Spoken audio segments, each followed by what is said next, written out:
Even Lantry.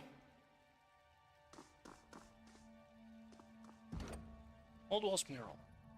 The mural beside you depicts two baseman-like figures rising from the floor, larger than life in stature and presence.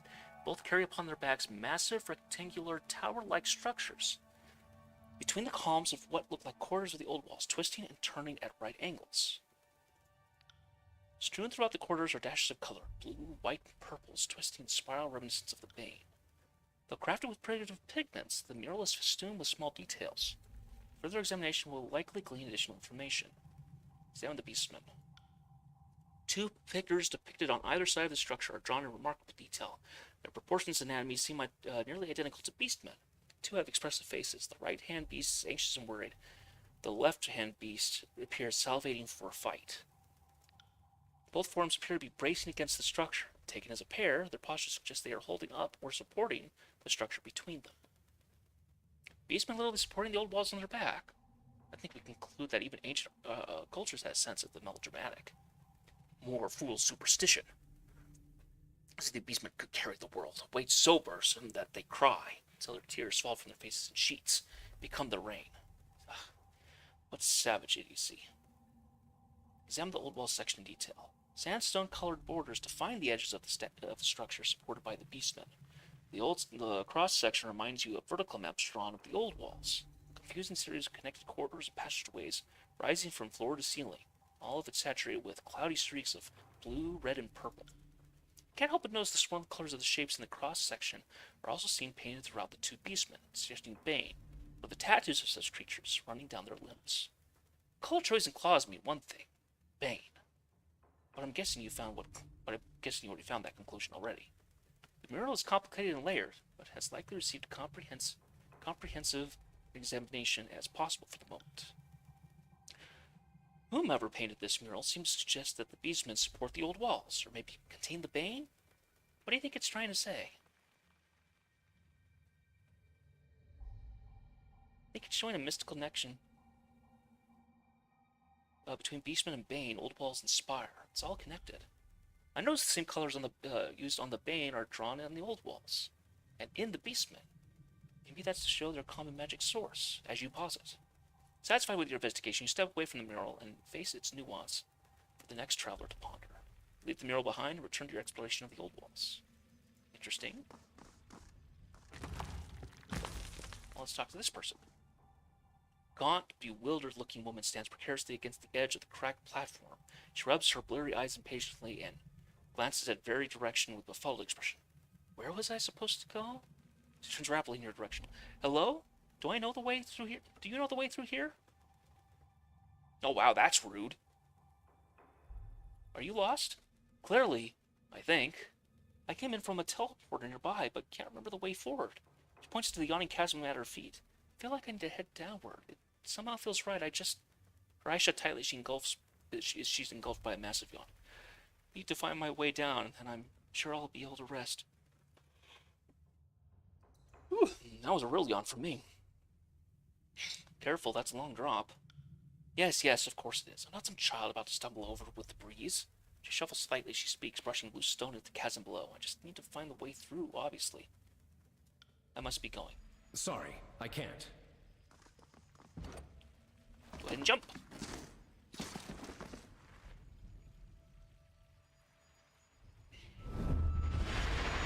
Ooh, hello. More sleepless?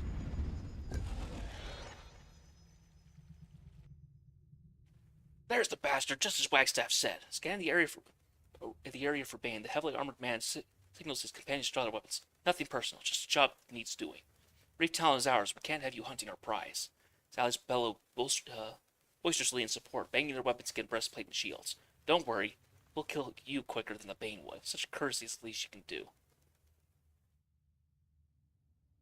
Step aside, is this really how you want to die? Your confidence is great. Nothing worse than killing people who don't believe in their worth as a warrior. But our honor is on the line here. He looks back at his company with a grim nod. Let's earn our pay. Remember, kill the Fatebinder, don't bloody the face. We'll need proof of the deed. Who's... Alright. Well, before we get to that... Good man.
Yeah, let's give you a stance, my good man.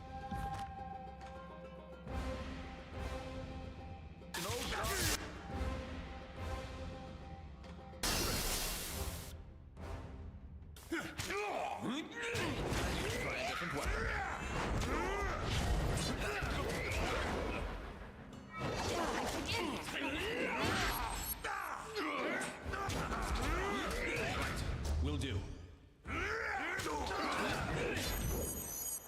Pay attention. I can't move! Feast my iron! Wait, I did that?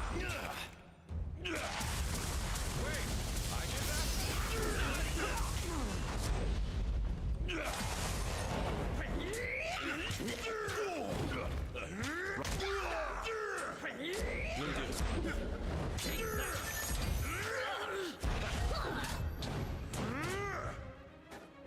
By your command. I got it.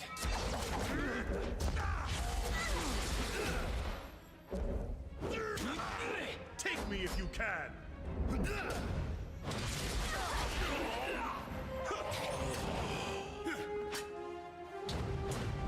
On it.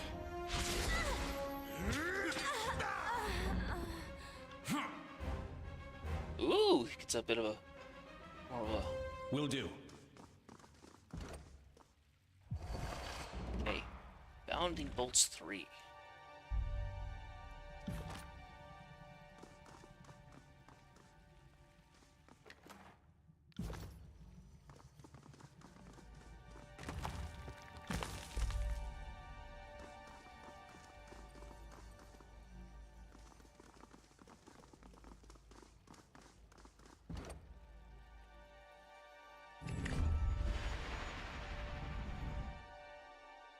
This takes me back.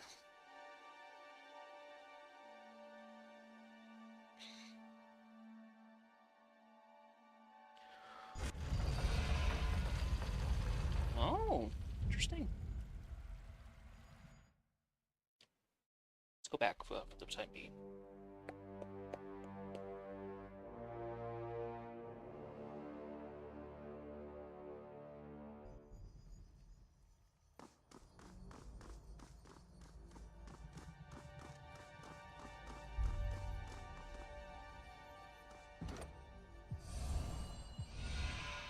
Won't take. Alright, so it looks like I need to get another.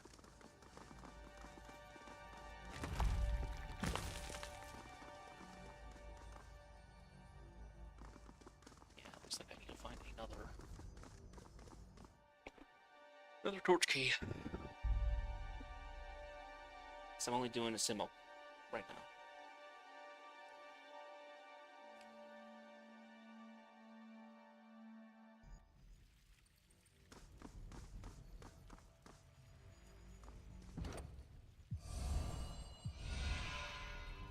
Can't use it there either.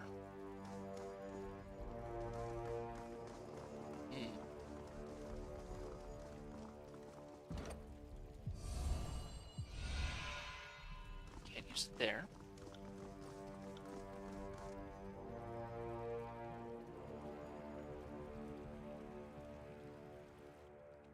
Brief Talon, you've given us quite a chase. Shouting towards the beast looming on the platform above, the leader of the armed assemblage gestures for Reef Town to descend. Why don't you come down and have a little chat with us, eh? The massive beast woman rises from her haunches, revealing an ornate array of painted symbols that race busily across her body. Can smell desire for blood on human's breath. Can see intent in deceitful eyes. Scamper, run, flee now, before Reef Town separates flesh from bone. She gives her scabbard and a shirt pat. Wagstaff made it clear that you weren't to use these unless necessary. Others watch anticipation, expressions alternating between caution and exhilaration. But he didn't define necessary in so many words, so let's not leave now while hunters have legs. See sleepless in old walls? Husk ones step and stumble, hearts beating without purpose. Go now, avoid sane, dreamless fate. Return to, she cuts herself off, sniffing the air intently. She drops down on all fours, eyes snapping in your direction. F, it's the Fate Binder. Alright, man, you know what to do. Oh, we need to move,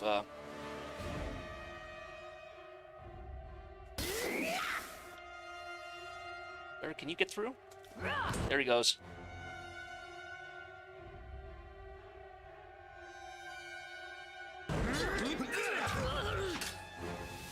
Whatever you need.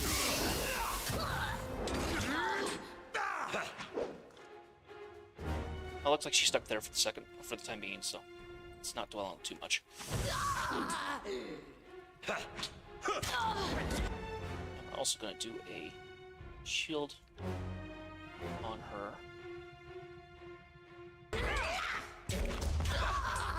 Stalwart prevails!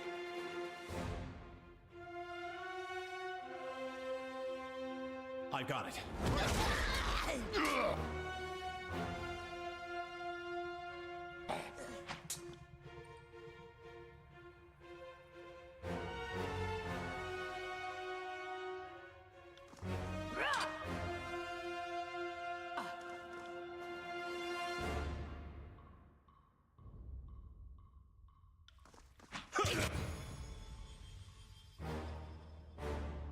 They're just kind of running around like headless chickens at the moment, and I can't seem to get them to stop. Oh, well.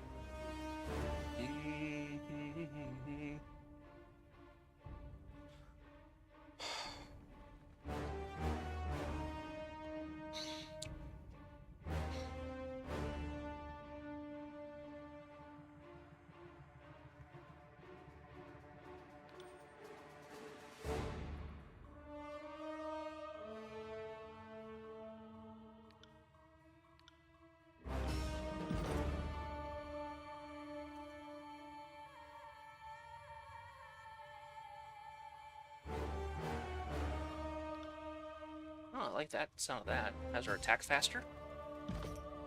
A tough job being so remarkable all the time.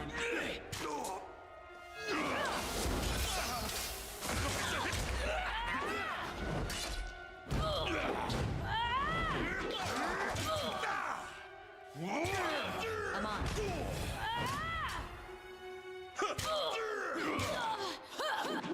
Right. I got it.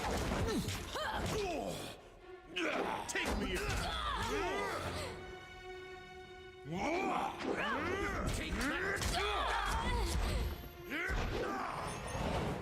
You cannot win. Grovel before me.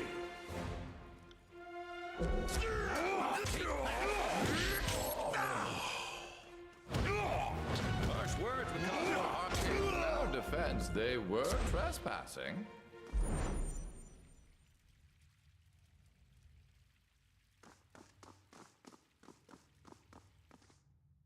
Each woman races towards the edge of the platform, eyes fixated on the bleeding bodies at your feet. She takes her front claws into the stone, but instead of twisting her body to descend the wall, she rakes against the surface in frustration. No, no, we'll not perform mending rites again. Hunter's lifeblood must flow. Quick, quick, away from Reef Talon's touches. She snaps her head towards you, a low rumbling emanating from the back of her throat. They call human Fate Binder. Well, what does Fate Binder want? Jasper sent me to find you. He wasn't sure if you still lived. She lives, yes, but does not deserve life. Has abandoned cubs and wound. Now only the mother is sleepless. Beast woman's new brood clings to life, but knows not why. Dreamless, visionless, purposeless, like Reef Talon now. She growls and leaps backwards, continuing to eye you with suspicion. Jasper sends Fatebinder for what? To silence Reef Blind? To Reef Talon? Fatebinder must come to Jaspel's bulwark as enforcer. She slashes to the stone floor, sending chunks of the masonry tumbling down towards you. Go back to Wound, to safe lands above. Leave Reef Talon to the pit. Leave with Scourge and Sleepless. Pause along the floor and turns her back to you, bounding off into the darkness. Okay, well, shoot. We do have a teleporter here.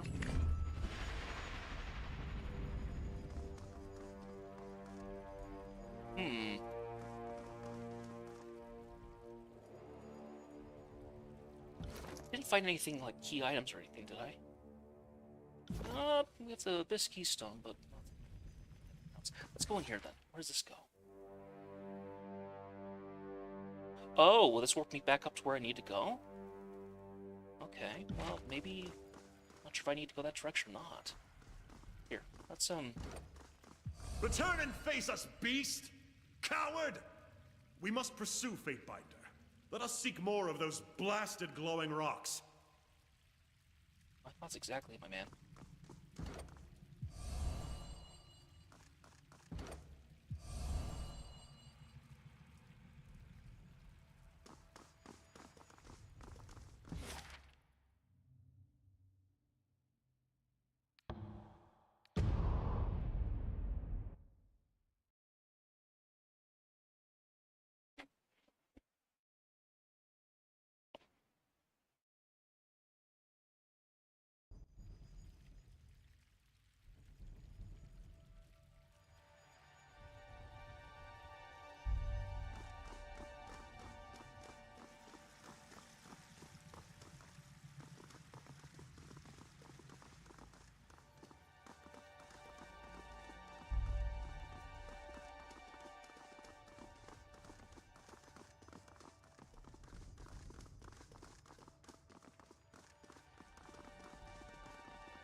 Yep, just went around in a circle. Well, shoot. I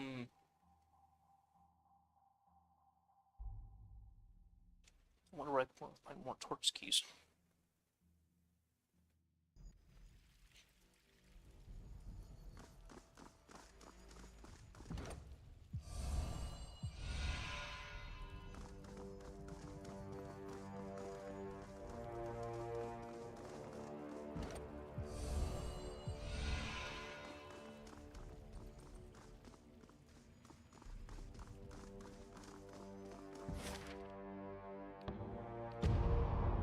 Go all the way back to the wound. And talk to Jaspos and see if there's options here.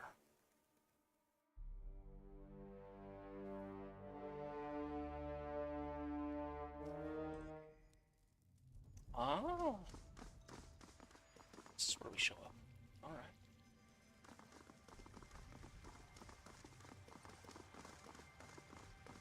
I guess I never went into any of the houses, huh? Maybe.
Curious, curious, curious. What do I do now?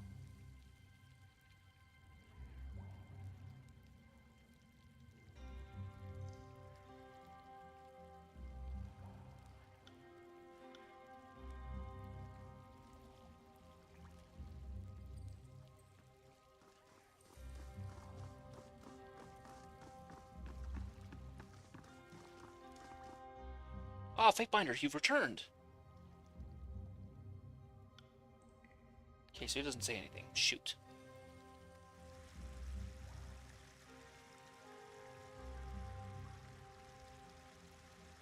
Well, now I feel stuck. I'm gonna give it just a brief minute of thought. I'm gonna go use the bathroom. I'll be back in a minute.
Okay, well, I am completely stuck now.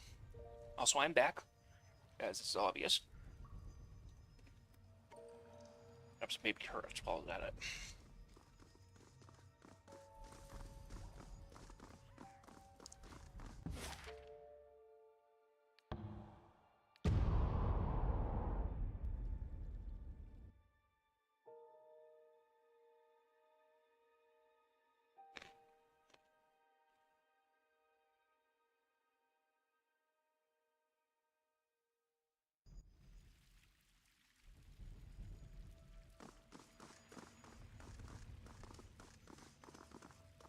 Ah. Just didn't look close enough. Okay, so sinking deeper in.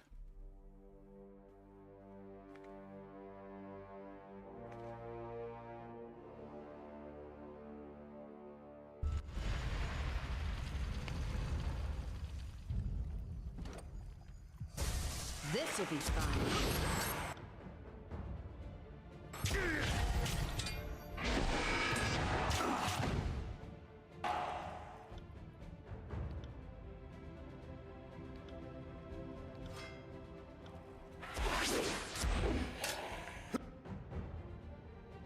Will do. Are you afraid of death?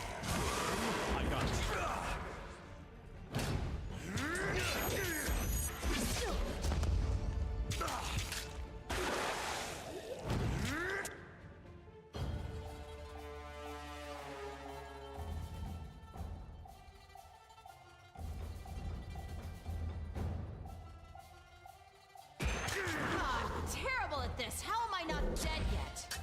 Right.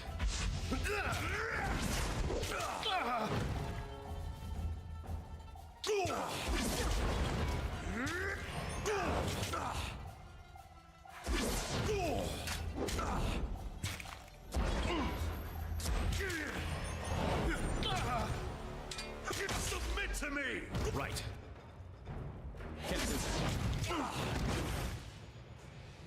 I got it. That's how it's done.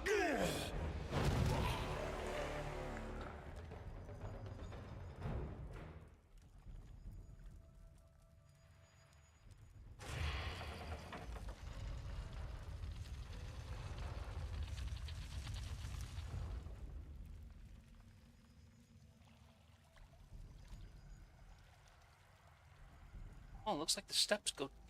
interesting. Looks like I have to drain the water at some point. Somehow.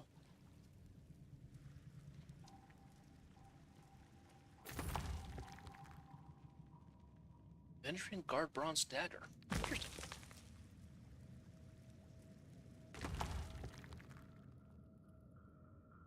Nice.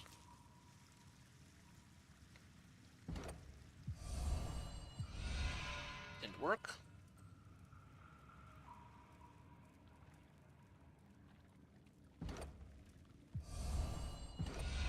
Didn't work. There's a way to continue on, though, so... I suppose I can add swimming babe to my nightmares.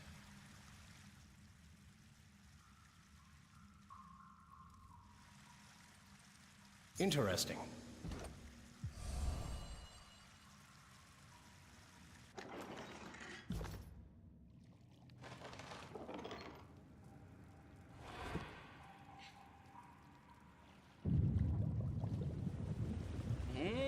The water drains.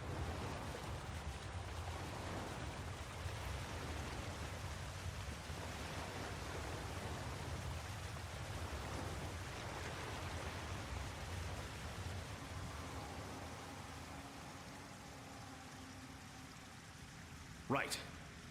Oh, I can see their shadows.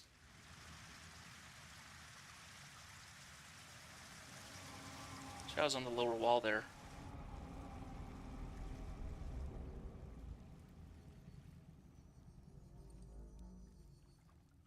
All the way over here. There was a body.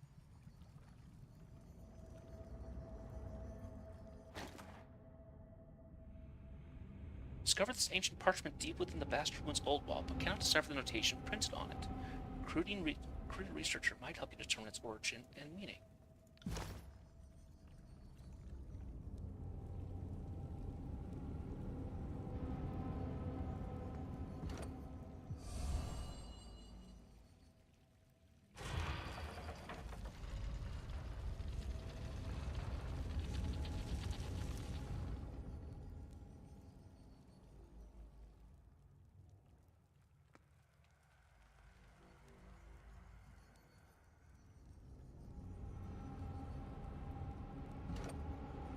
Chronicle the Sages. Take the Chronicles and let me study it further.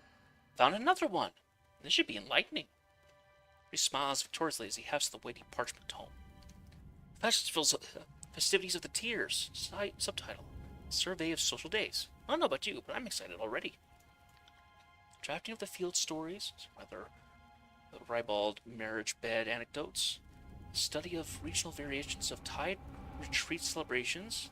And tournament reports than one might ever wish to read. It's all very fascinating to a historian like me, but I'm sure this is of little interest to you. We can move on.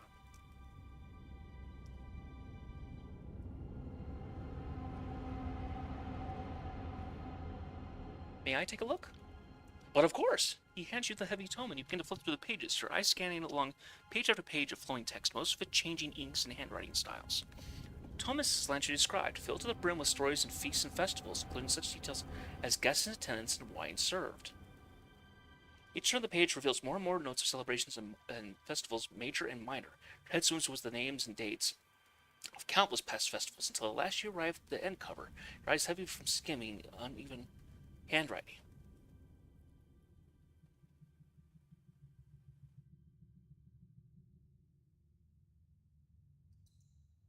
I'm weak on Tearsman's script, but this passage says, Festival of Narat? Odd, right? Narat. Wait, hand me that! Entry tugs its hope back from your grasp and furiously skims the passages in question. Festival of Narat? Since when was... Oh, since 419. Since 419?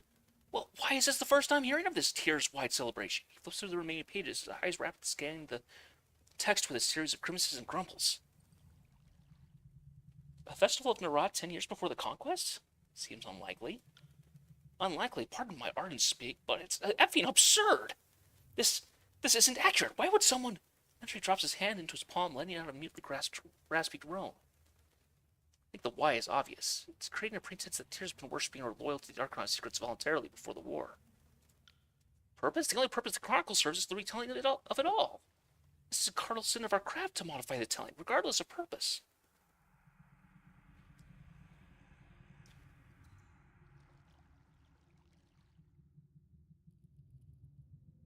You think it's an attempt to lie to save lives? This Chronicle seems an attempt at just that.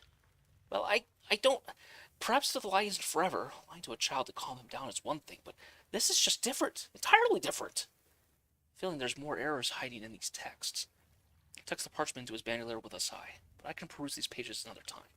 No doubt there's still more to be found down here. Lead the way. So it seems like every time we find the Chronicle stuff, it's not correct. More tally to the body count. Right. That one rattles me. Come and face my iron. Right.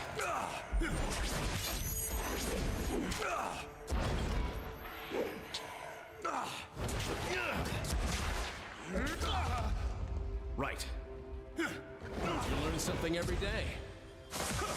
Level up. Sweet. All right.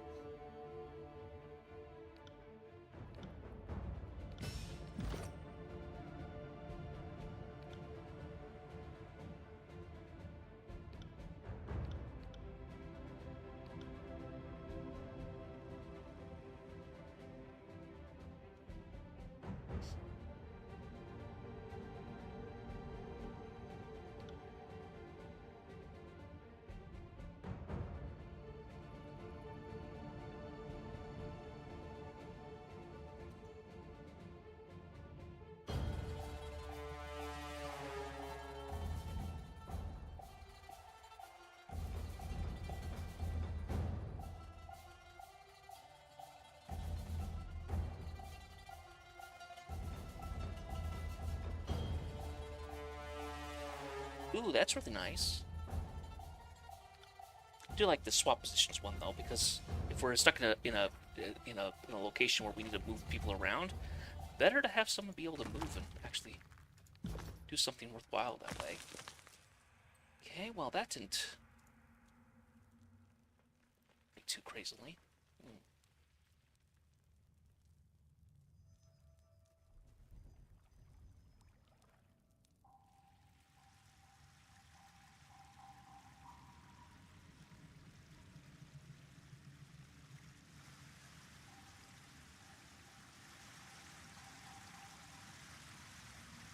Let's keep going down.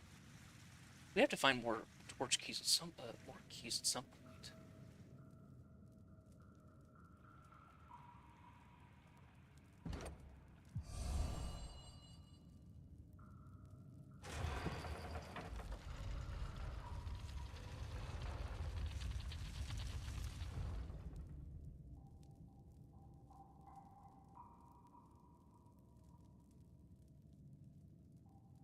See that?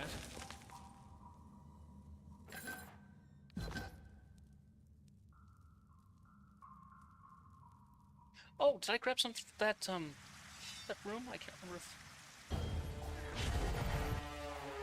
Here, I'll get back to the... Oh. Well, they can handle it for the moment. Let me go ahead and... Oh, I can't do anything, because once I get over there, I'm not going to even be able to find stuff, because I'm still part of the targeting, so that won't work. Right. Oh, if I had an iron ring for every turn out mistake of mine. Take me if you can. Will do. On it. Take that. it was. Probably more force than was necessary. I'm enjoying this a little too much.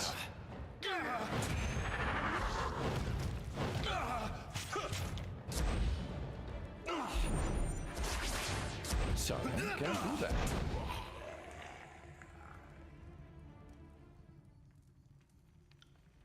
I'll take care of it.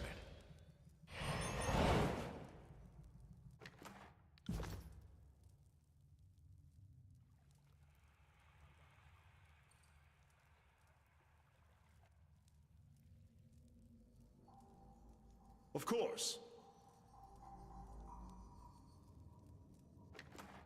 Ah, Jadis.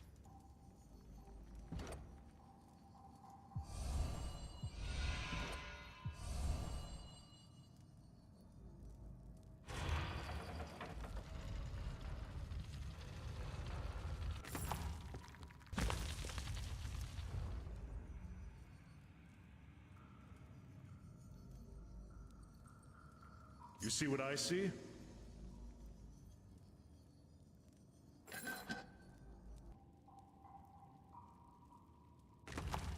Oh yeah, I did get that. Never mind.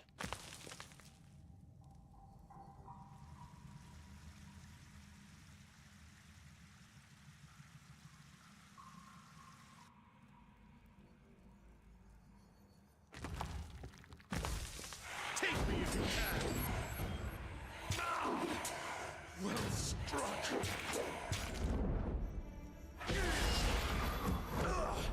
A new dent!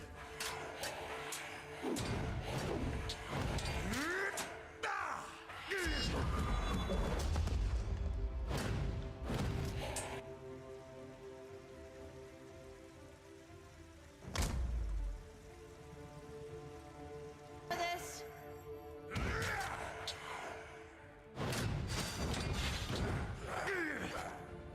Let's take me if you can! I got it.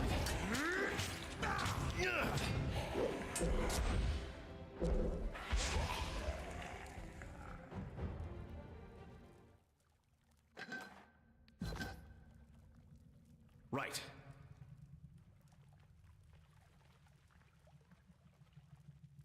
Okay.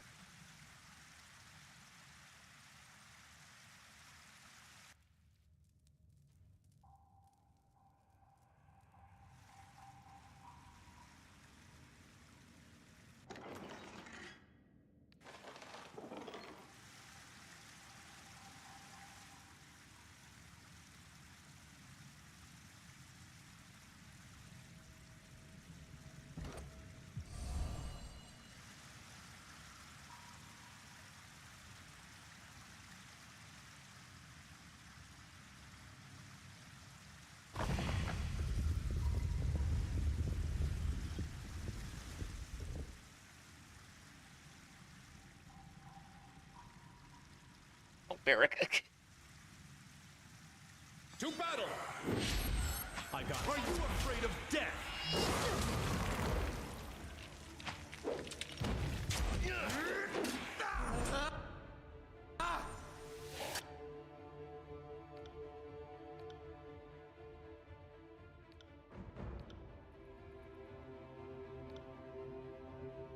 On it. Will do. Anyone else want to tangle with this old man?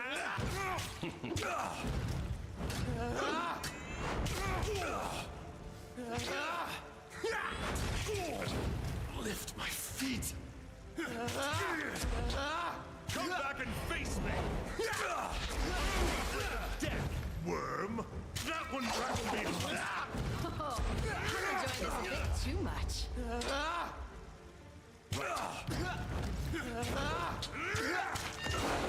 I got it. Take that! I got it. That's how it's done!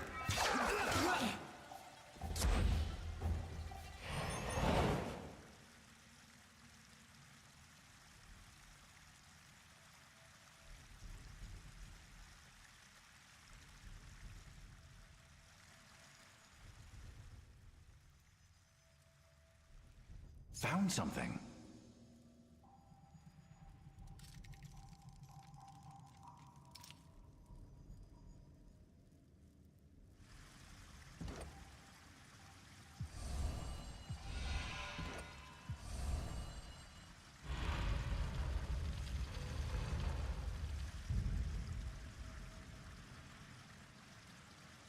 Another battle.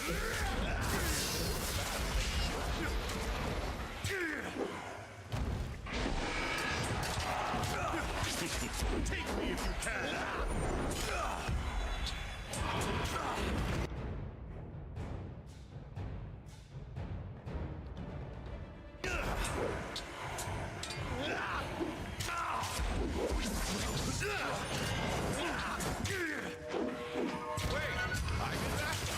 None stand in our way!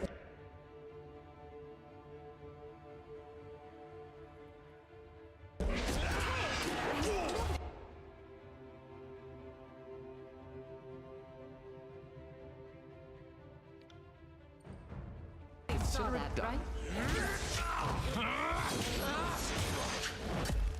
Consider it done. Smash to pieces! Will do. I got it. I can't move. On it. This weapon is entirely worthless. That's how it's done.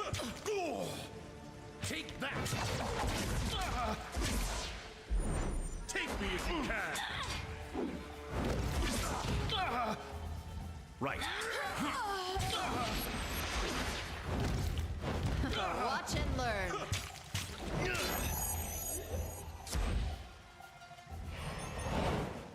Nice.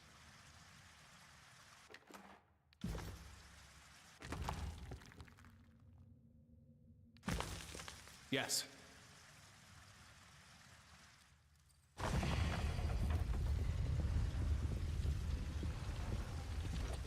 Ancient mural on the wall. The pristine, meticulously ordered stretch of old walls masonry dramatically interrupted by an intricate mural painted across the brick wall with primitive pigments. A crude maze of orderly tunnels at simple right angles is depicted, and small, indistinctly drawn humanoid figures populate its varied and winding corridors. In the gloom, it's difficult to make out the precise details at the top of the mural, which stretches above even a beast woman's height. Perhaps you're just able to see it, but one could see this as a cross-section of the old walls. More artistic image than map, but it seems probable. There's a plethora of detail packed in the art of these walls. A more thorough examination would likely produce additional information. Look at the mural's lower section. Along the lower edge of the mural, on what would amount to the floor or bottom of the maze, you spot traces of faded paint not visible from a distance. Tiny bone-white hashes of skulls and skeletons are intermingled with the masonry of the bottom edge. A chilly detail. Is this to imply the dead were buried below, or down below was built with the bones of the dead? I doubt it's that literal. The mural's main section. Corridors and passageways depicted in the midsection are filled with humanoid figures. While chipped paint and weathering cause some superficial differences, the figures appear otherwise uniform in shape, size, and color.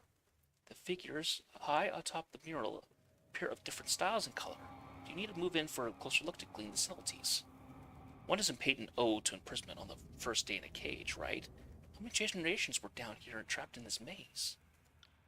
The upper reaches of the painting aren't well lit, aren't well illuminated by the otherworldly lights in the chamber. You have to find a way to gain some elevation to make out its details. Stand atop a companion's shoulders. A few awkward moments later, you find yourself standing atop your ally's shoulders, one hand placed against the cold brickwork for balance. With the extra height, you're able to examine more closely. Now, at the top, you can clearly see a large break at the top of the depicted maze. A plethora of the humanoid figures swarm the top, with a few trickling down into the maze below. These humanoid shapes come in a variety of shapes and colors, some noticeably larger than others. Details on these figures are difficult to decipher, though you're able to spot some sharp talons, and a few that appear to have a tail, horns, and some other extra appendages. As you begin to slow descent to the chamber's floor, you explain the detail to your followers. So people enter the maze from the top. Perhaps the spire is how people came to the old walls. I mean, your spire is capable of teleporting. What's to stop it from porting someone downwards? The mirror is complicated and layered, and it's likely received a comprehensive examination as possible for the moment. This mural suggests the old walls was once full of life, but clearly the present contradicts this. What do you think this is saying?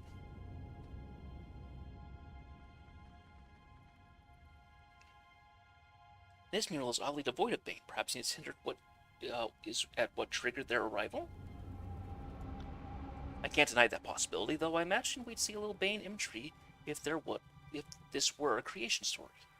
Satisfied with your investigation, you step away from the mural and leave its nuance for the next traveler upon.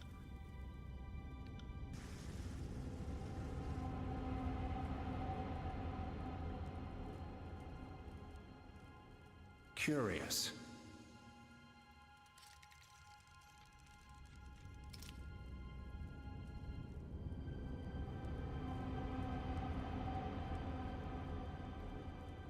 Another battle.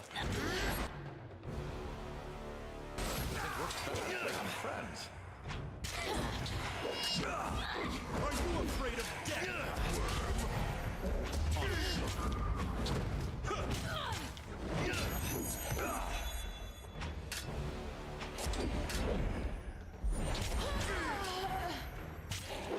You are finished! I got it. That one rattled me. Right.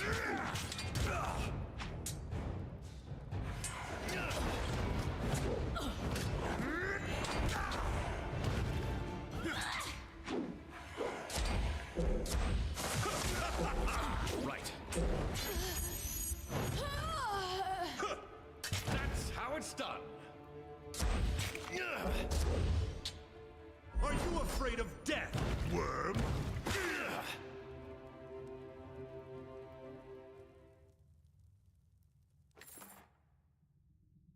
D&D Yasu! Welcome, welcome!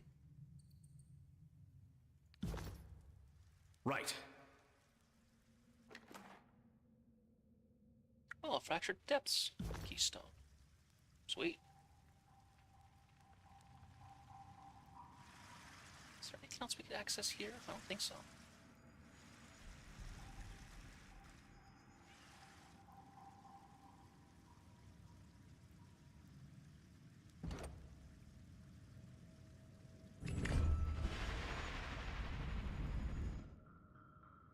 Oh, I got that weird stabbing feeling in my foot. So odd. Eh.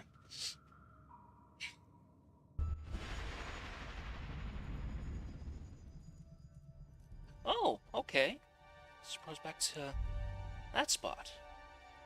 Alright. What places were we not able to go? We weren't able to go... Couldn't activate what was over here.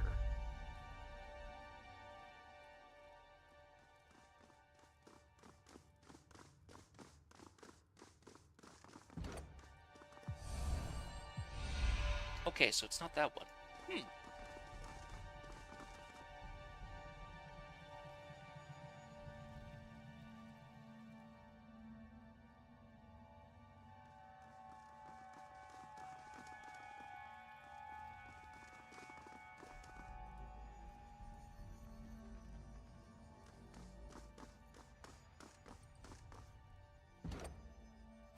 Across the chasm.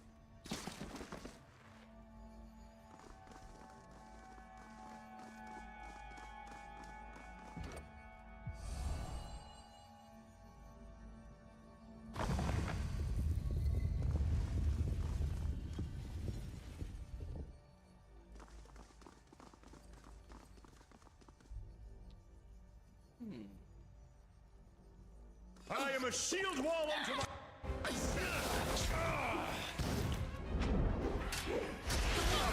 I'm enjoying this a Come bit and too feast much. my ire! Right. Take that! Get back here!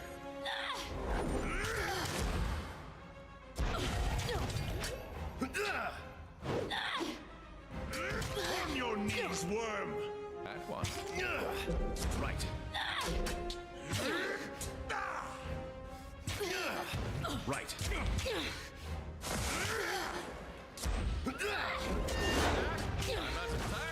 useless.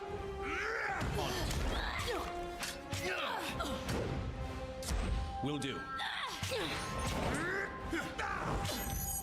That's how it's done. Will do. On your knees, worm!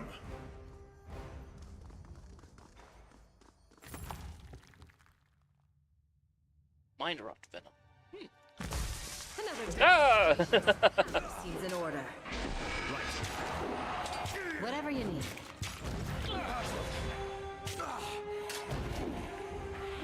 That one rattled me hard.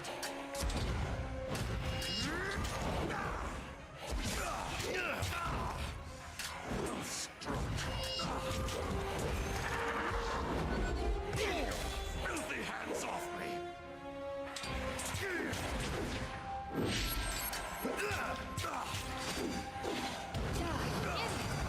Thank you. Are you afraid of death, worm?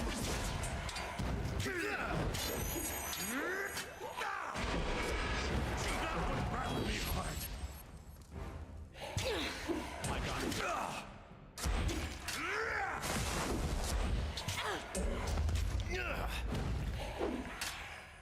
Will do. You are finished!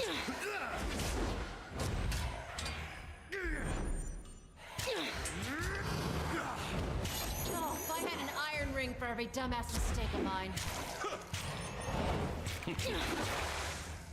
See that? I'm not entirely useless.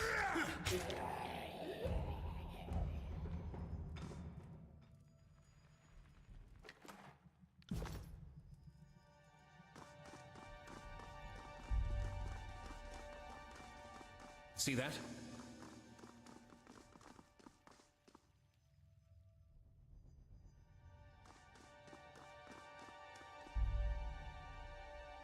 They ran off, leaving the band to attack.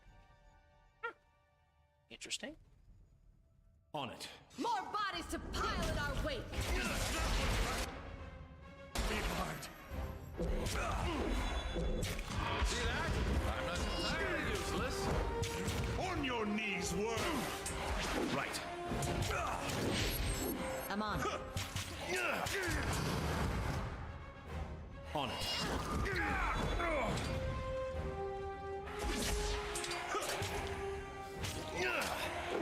On it.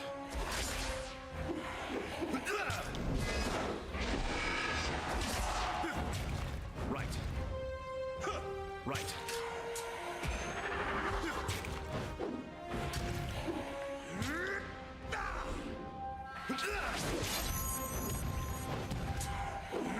Smashed to pieces! On it. I require needle and thread. Take me if you can.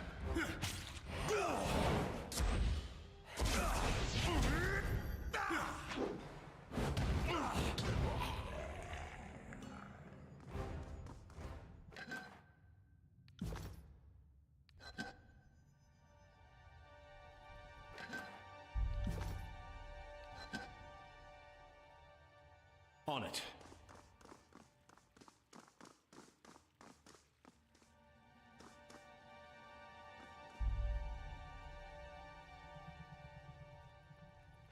This young woman teeters dangerously close to the edge of the chasm, calling out to someone in the airy, almost melodic tone.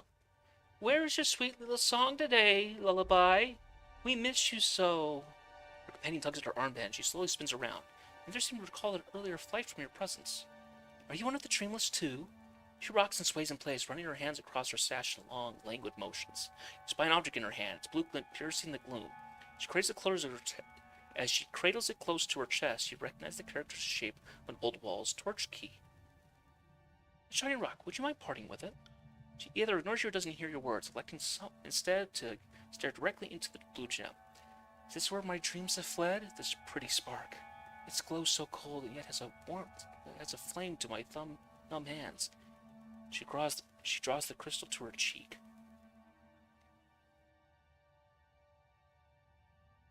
Yeah, that crystal's a torch key. I need it, please. She licks her parched lips and continues to communicate wordlessly with a stone, tracing her finger across its facets.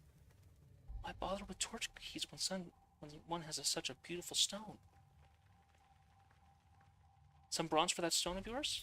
She grabs her hand and presses a stack of rings. She stares at the metal blankly, barely acknowledging its presence. With a smile and shrug, she lets the rings fall from her hands and returns her attention to the torch key in her hand. The rings roll into the darkness, drop into the water. Well, that was annoying. Give me that damn rock, or I'll throw you into that chest. You mean I might get to join Lullaby down there? That would be nice. To hear her song once again. So pretty, so calming. She smiles and hugs the crystal to her chest. Point at the torch key. Oh, would you like to feel its weight as well? But of course! She walks towards you with small rapid steps, practically gliding across the floor. Places the crystal in your hand. Be careful not to stare too long. Sometimes this heat is too much. Closes her hands, lost in either reverie or memory. You can't tell.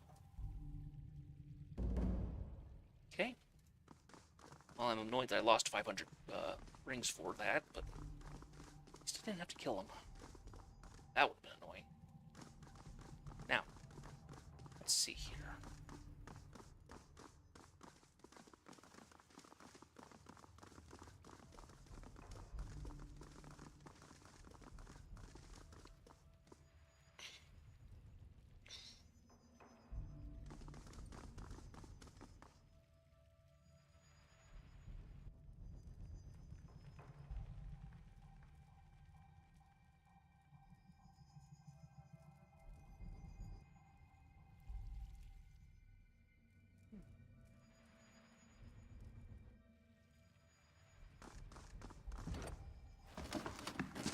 Jump across. Gotta run back here.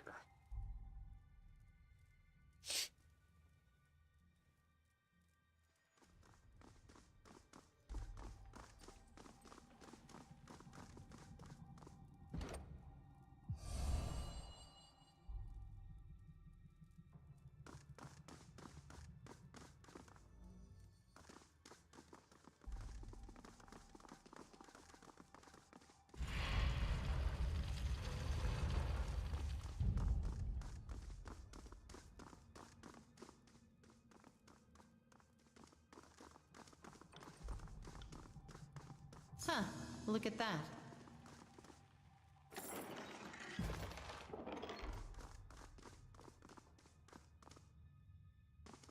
Another demonstration of our palace in glory.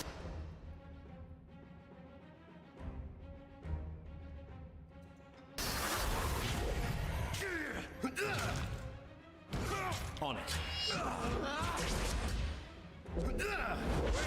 I hear that? Take me as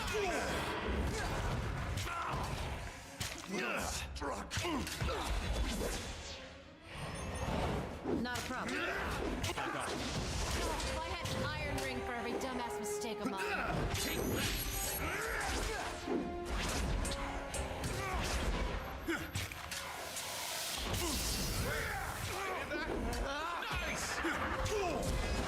Right.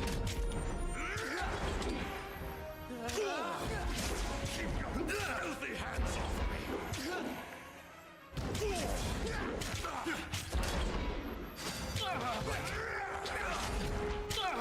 I got it. I don't know my own strength. I got it.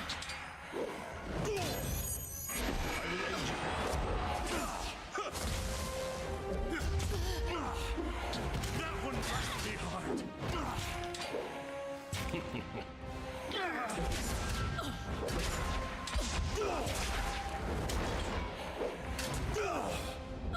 Right. Too easy.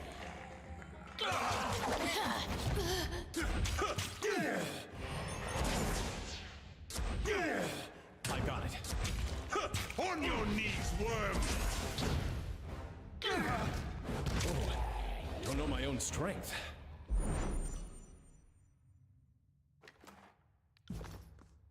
Will do.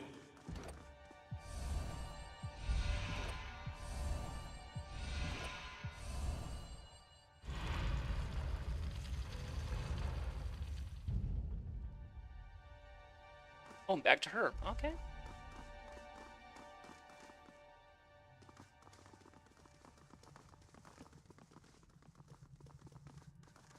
That's a teleport.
Right.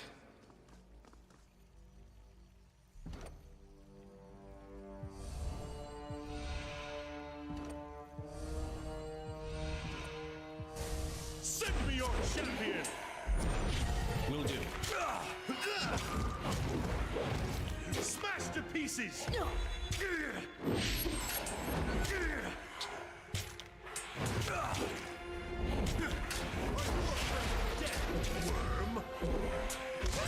Still got it. Oh, I'm enjoying this a bit too much.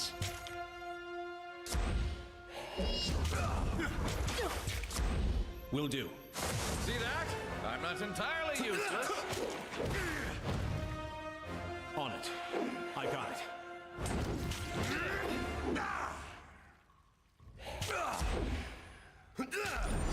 You are finished!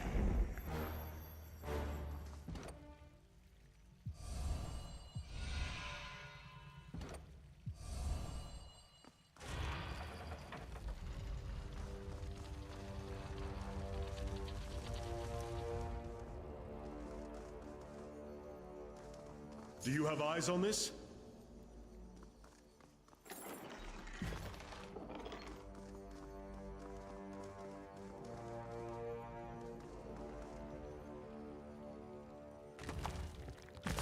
More bodies to pile in our wake. Whatever you need. Dent! Pay attention, kids. You might learn something. Right.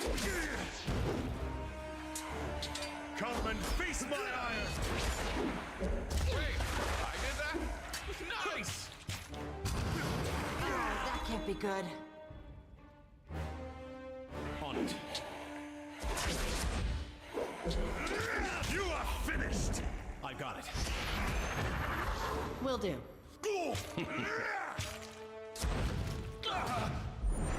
Will do.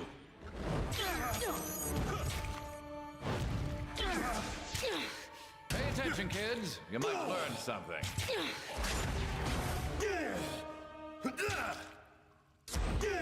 Come and face my iron!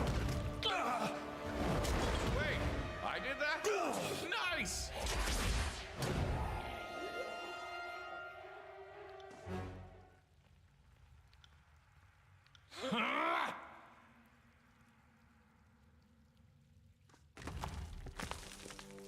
I got it.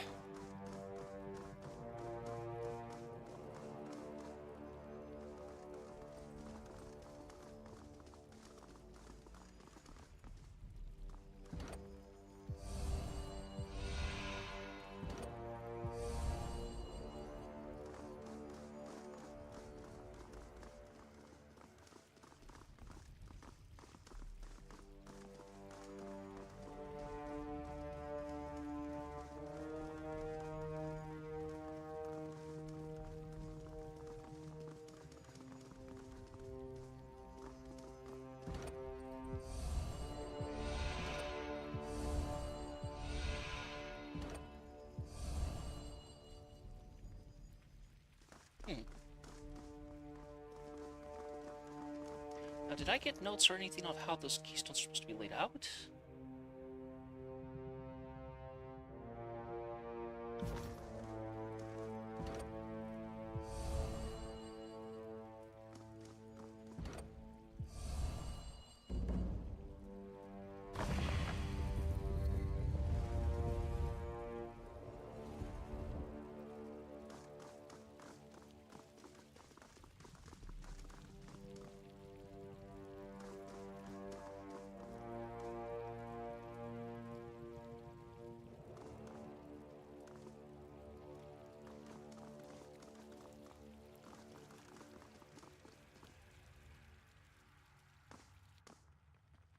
What?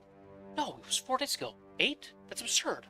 Arguing with the received into lecture, or perhaps herself, the old sage mutters with her attention jumping from left hand to right as she banters. Then we shall retrace our steps. As you approach, the sage turns towards you, her face a calm and tranquil smile.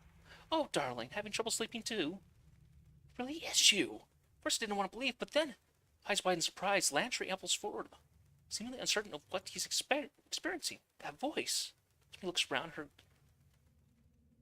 glanced darting in every direction but Lantry's. Mel, what happened to you? How long has it been? Your youth, where did it go? You're supposed to outlive me, not the other way around. No, not Mel. Lantry's eyes followed the ground, his face awash in defeat. It's me, Lantry. Don't you remember?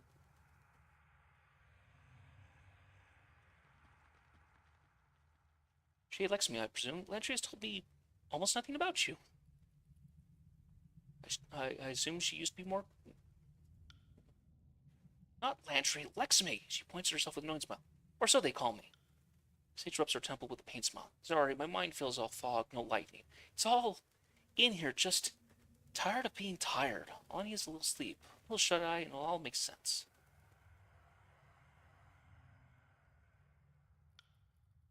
Lexmi, it's me, Lantry. He steps forward and reaches his hand out to touch Lexmi. Oh, it is you! The old woman's face slackened, her eyes blink back, tears begin to form around her. I thought you were just... She grabs his hand and presses it to her cheek. Delusion. I have so many these days, and many of them are you. I thought you were dead. The fate binder said a missive come in from a sage L. I didn't believe it was you. Didn't want to tease myself with the hope. How did you escape? Who was with you? I have so many questions, but I really need to know how to get you out of here. How will we make you better? It would be better if I were dead. I feel... Don't say such a thing. Be glad you... Listen to me. I haven't slept in weeks. I can't tell flavors of food. Even salt has no taste. It's worse than that. Worse than that. I can't work my sigils. Not a one. She quickly darts her hands in a flurry of hand signs. Her fingers position and wristwork showing decades of rehearsed motion. I've signed these spells 1,000 times, but now it's all gone. Found out I had a well only after it's dried up. Your magic? All of it's gone? Andrew's shoulders slump, and he shakes his head with a sigh. But you are a phenom. I never would have mastered half my expressions without your guidance. But it's all gone?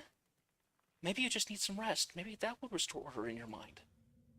Enough tears have been shed over my missing talents. Please, let's speak no more of what's lost. What's lost? Have you seen a beast woman named Reef Talon? That name. Yes, Reef Talon. She's lurking down here, same as I. You look like you'd have known the caress of sleep. Why then do you seek Reef Talon?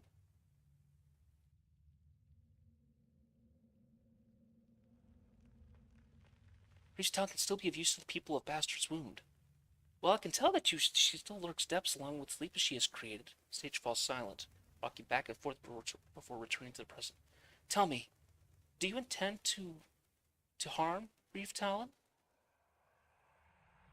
Only if she harms me. As someone who has been as harmed as one can be harmed by Reef Talon, I know she did not intentionally disfigure us. She is guilty of not knowing the strength of her fledgling magic, but ignorance is not maliciousness. Come, let me take you to her. Her lethargic motion becomes youthful exuberance as she springs into motion. Ah, she's a purple. She's a purple crystal.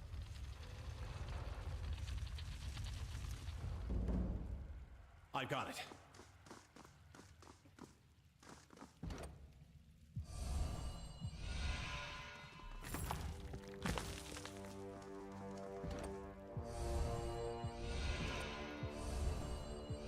It doesn't work. The purple one's the only one that matters.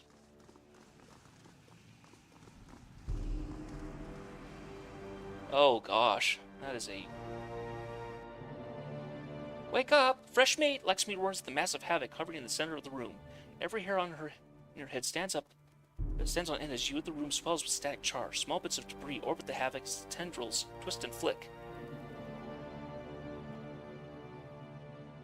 You're talking to the scene like it's your friend. Well, of course, Lullaby never harms those of us robbed of sleep. Only the arrogant and wicked need fear its embrace. I'm not hallucinating. She's truly lost her mind. Lantry shakes his head, eyes wide in disbelief. This is a nightmare.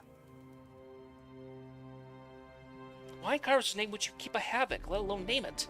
Don't be ridiculous. Lullaby isn't a kept pet. It's our keeper, naturally. Shakes her head as if the aforementioned detail was obvious. Submit, and this will be swift. Or resist to make things interesting. However you like. Lexmi claps her hands, roaring gibberish as the massive havoc as it begins to stir.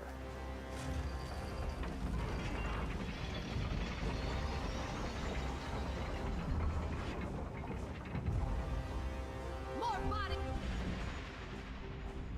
Everybody, jump to it. Is to pile in our wake.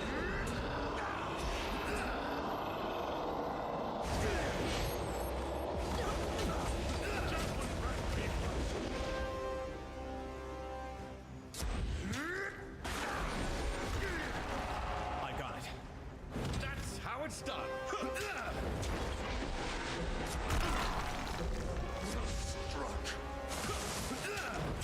Pay attention, kids. You might learn something.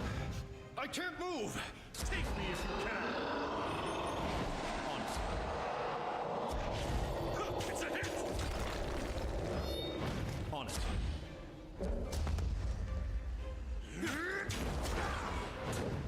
Will do.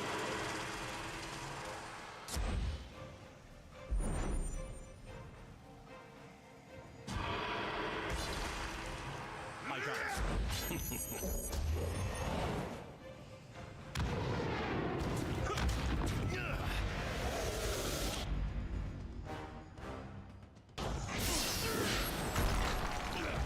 Take me if you can.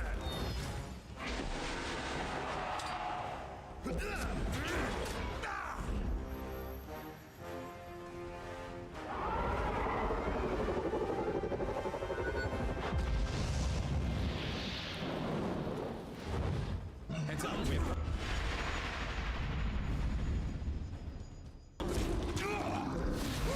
Enjoying this a little too much.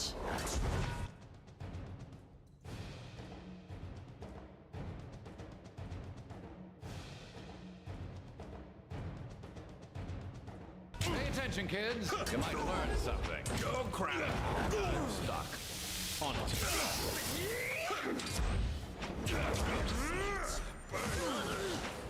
Will do. Hey! Nobody saw that, right?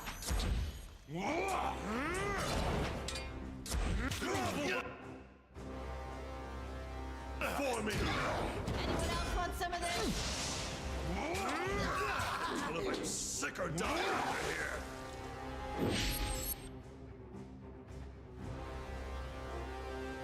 On it. Take me if you can.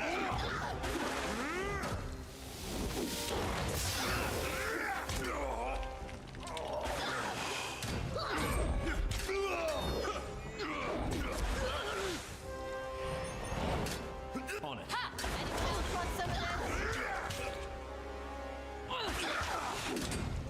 Take that. Will do. Darn!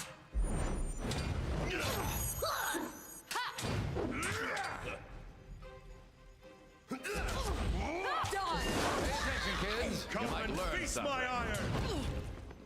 On it.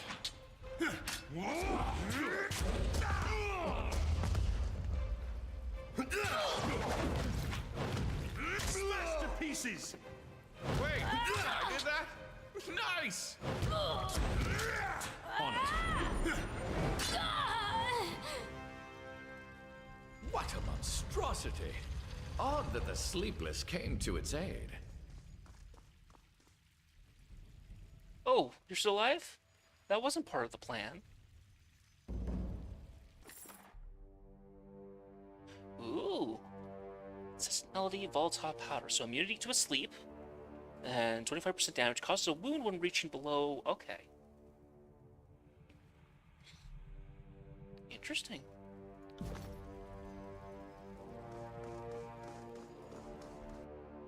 You survived. I didn't expect. Lexmi's gaze falls to the ground.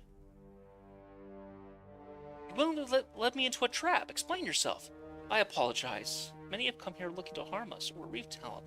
The Bane don't seem to harm us, Sleepless, and I had to protect Reef Talent and the other Sleepless, yet I'm no match for you, and you, my best choice, seemed... What I did was unforgivable. Take me to Reef Talent, now. No, so long as I can have a cogent thought, I will protect her. Lead me to her and she lives. If I find her on my own accord, she dies. No, please, Lexmi covers her face in her hands. I wish no harm to come to her. Show her mercy and I will relent. She's in a chamber to the east. You will need this. With a trembling hand, she places a torch key in your hand. Alright. Right.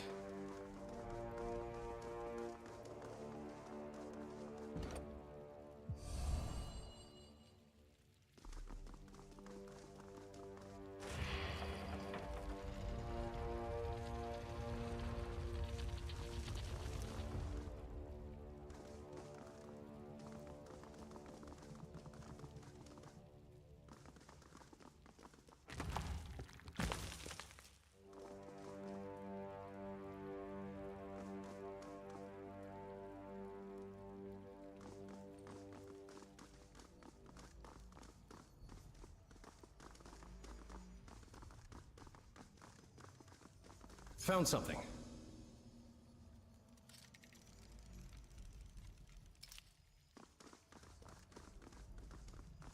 Do you have eyes on this?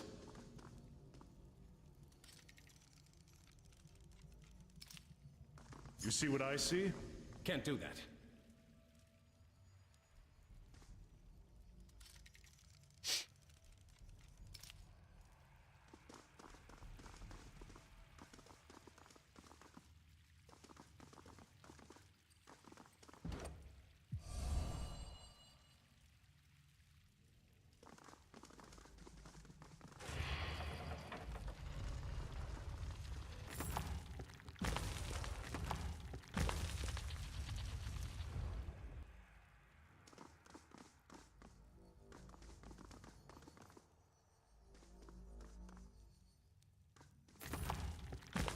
Heads up. Are you not afraid of death?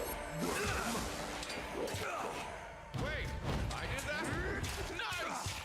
Take that! That one rattled me hard. On it. Watch and learn. Wait, I did that? Nice! Fall before me! That one rattled me hard. Will do.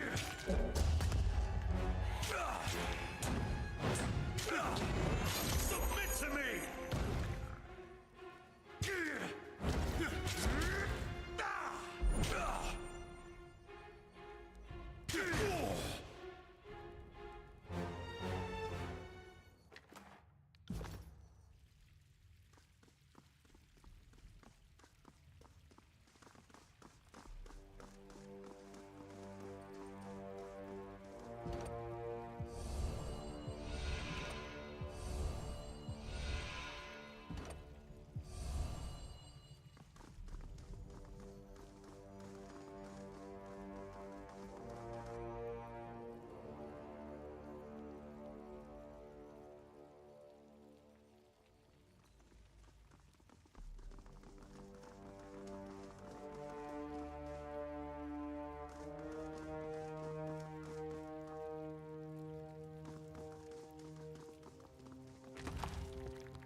Beast Woman waits by the dust-caked altar, head bent downward in contemplation. Deep gravelly rumble emanates from her chest as you cross the chamber's threshold. With a loud chuff, she turns to face you. A fierce pair of ice-blue eyes watch you with murderous intensity. Stalkers and hunters, bane and mystics, all come to spill Reef Talon's lifeblood. Beast Woman must climb deep, deep, pause where lights do not follow. She watches you intently, her ice-blue eyes piercing the chamber's shadow. Place her knuckles upon the cold stone floor, muscles coiled menacingly. Fatebinder creeps to Beast Woman's den, bathed in blood of wound warriors. Why should Reef Talon speak with human? Jasper sent me. There's still a way for you to help those in the wound. She snorts and raises a claw, warning. Fatebinder is fearless, like confident whelp before first hunt. Would human paw to Shadow Hunter Den and demand Prima's life to Stone Stalker's den? She watches you cautiously, silently awaiting your next words.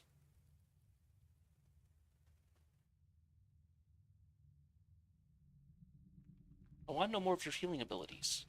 Does Fatebinder remember time before knowing to crawl? Beast Woman did not know such powers existed until packmates already mended.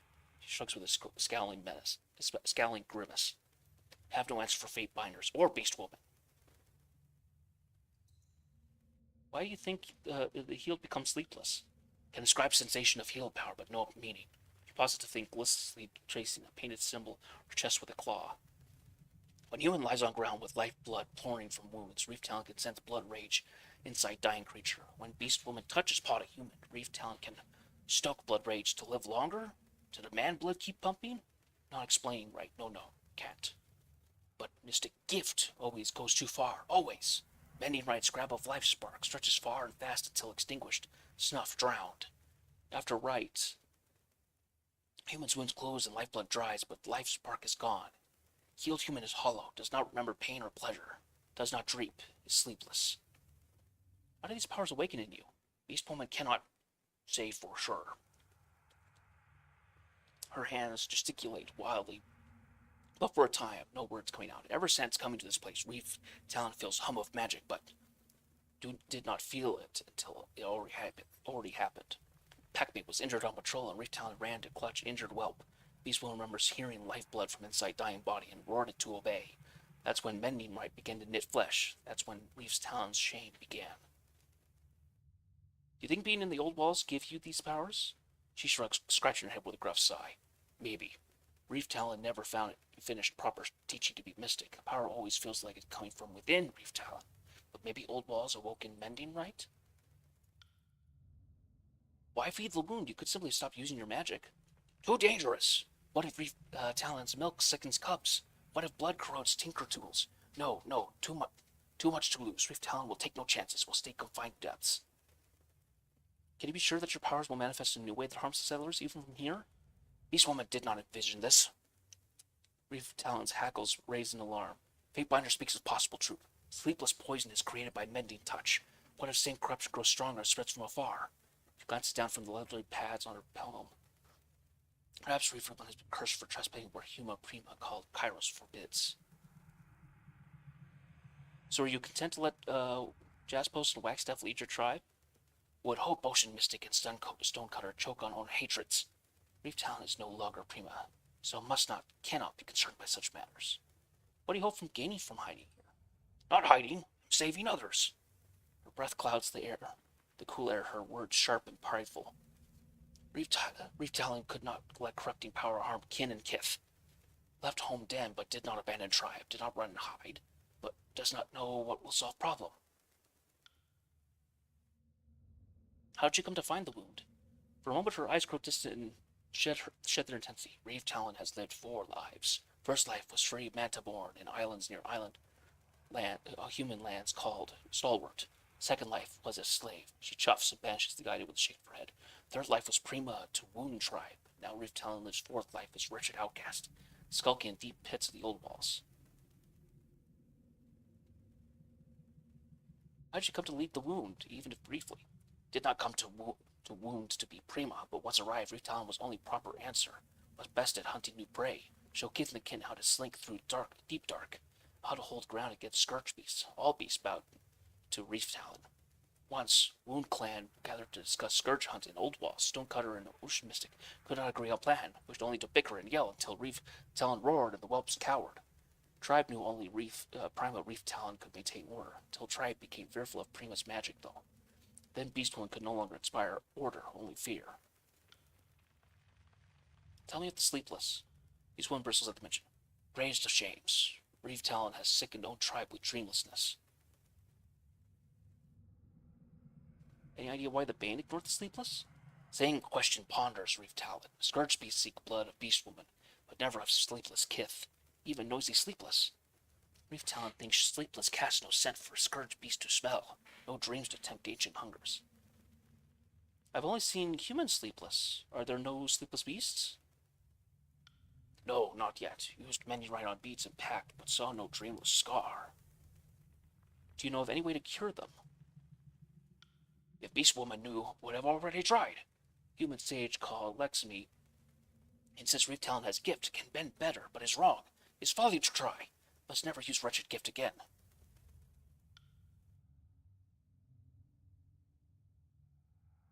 It's time for you to return to the wound, in one form or another. Human will leave this place, nothing to discuss. Leave Reef Talon to suffer with Witherkin. Let finding Reef Talon fade from memory.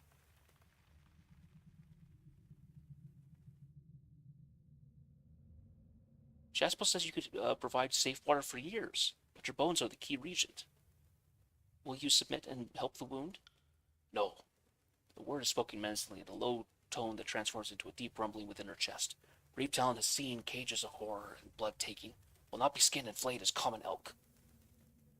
Return to the wound. You can be of help there, perhaps even lead the settlers. She rests back on her haunches and chuffs dismissively. Reef Talon has already fouled packmates, mending rights, closed rips and tears, but left empty husk in place of human kith. Wound tribe no longer accepts Reef Talon as alpha or even lowly pack whelp. Fatebinder speaks empty words that cannot be fulfilled.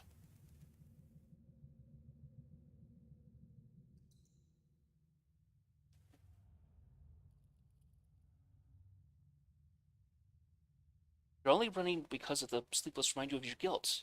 If I could help them find peace, if I could help them find peace, would you return? Thoughtful rumble vibrates along the back of her throat. Mystic strength is worth of dreamless corruption. Brief Talon could keep power buried inside and focus on leading hunt for scourge beasts. Could still serve tribe. But dreamless brood clings to life. Hollow husks always follow Brief Talon.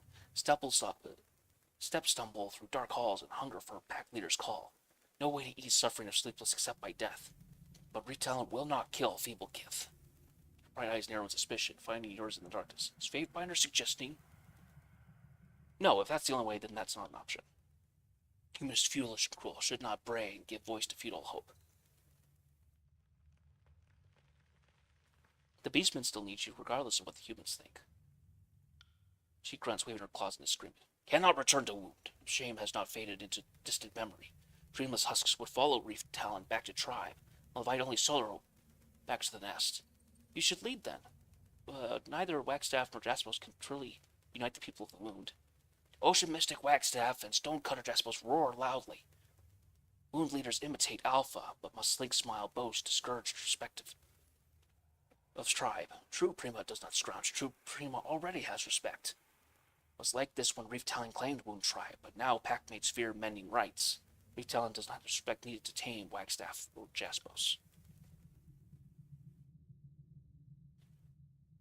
You should leave this place and go further into the old walls, much further. She glances down at the stones beneath her feet. She taps 2 toes against the rock, and a low grumble rising in her chest. No, she vigorously shakes her head. Reef Talon is tired of running, and is sleepless to protect. Cannot keep fleeing sadness. Is chasing a rump.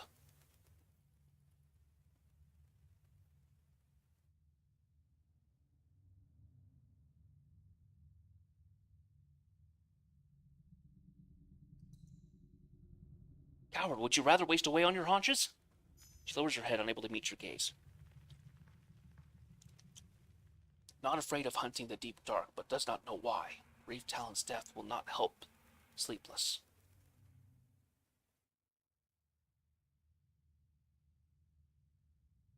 I've seen how your tribe harvests its own kind.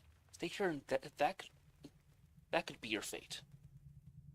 Oh, very well. If I can't convince you to leave, then we'll settle this another way. Tilts her head eyes curiously. How will Fatebinder do such a thing?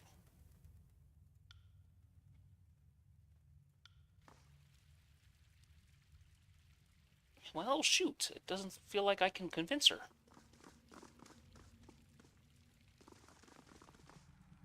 Another one? But you seem so well rested. Tranquil's woman's empty expression shifts to a pained smile. You'll adapt in time. What are you doing here? Do you not also hear the call? We seek Brave Talon. Eyes fall to the floor. She does not wish to be sought. What can you tell me about Lexamy? Lexamy? Lexamy. The name is something from an old dream? I'm sorry, I wish I knew, but it's an all distant now. What can you tell me about Reef Talon? She did this to us. Her comment is calmly devoid of accusation or judgment. Have we not been called to glory, marked for calling? We just want answers, then perhaps we could sleep.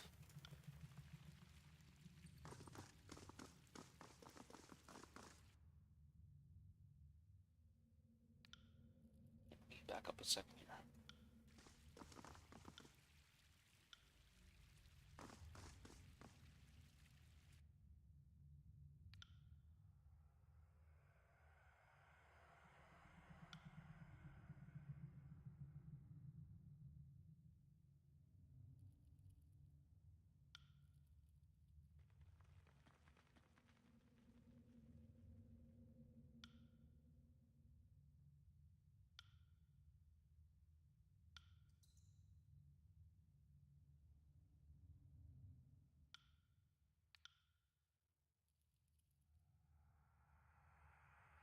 It's only a matter of time before Kyrus' army know of the wound. How safe will you be then?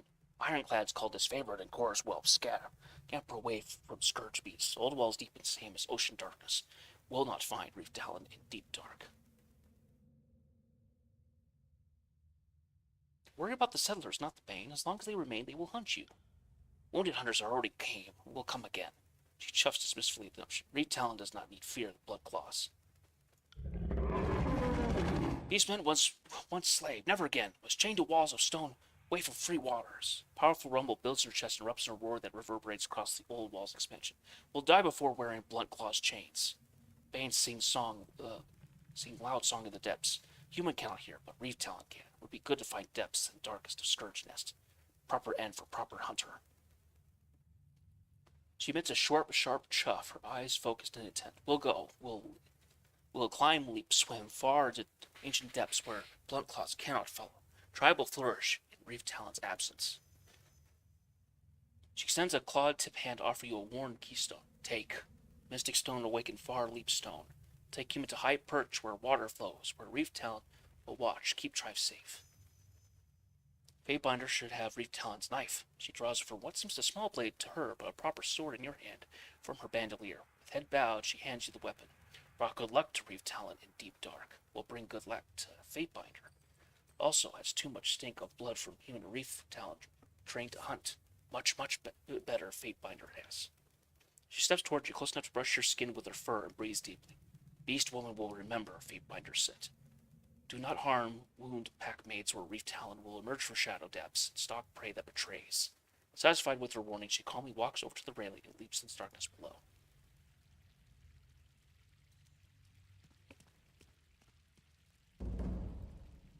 Well,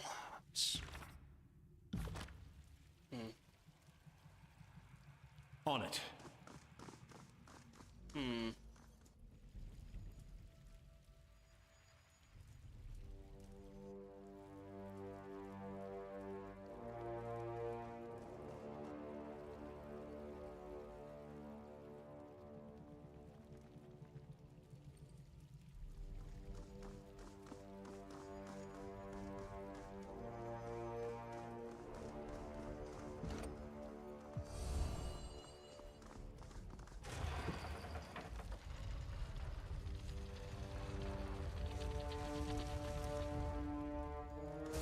Your days end.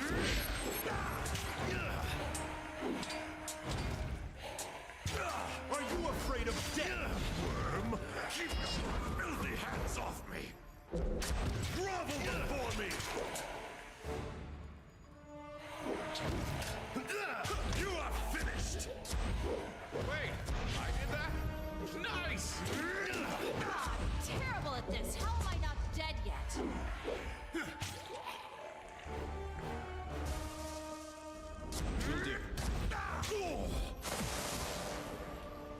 That's how it's done. Right.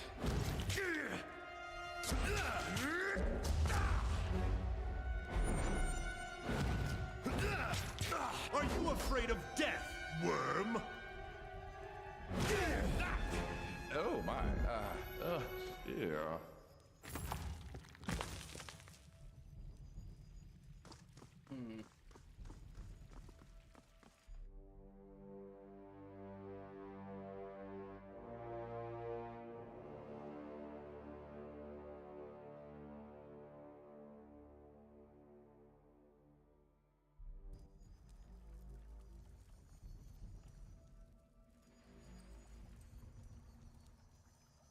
That's where it put us.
Now, it says where the water comes from, so I'm wondering if there's something up there that's actually polluting the water.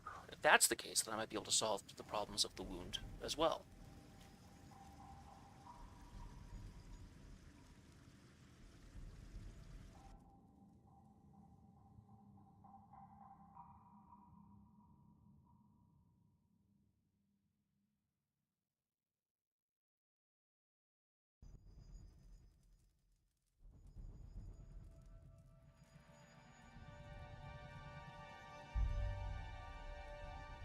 Okay.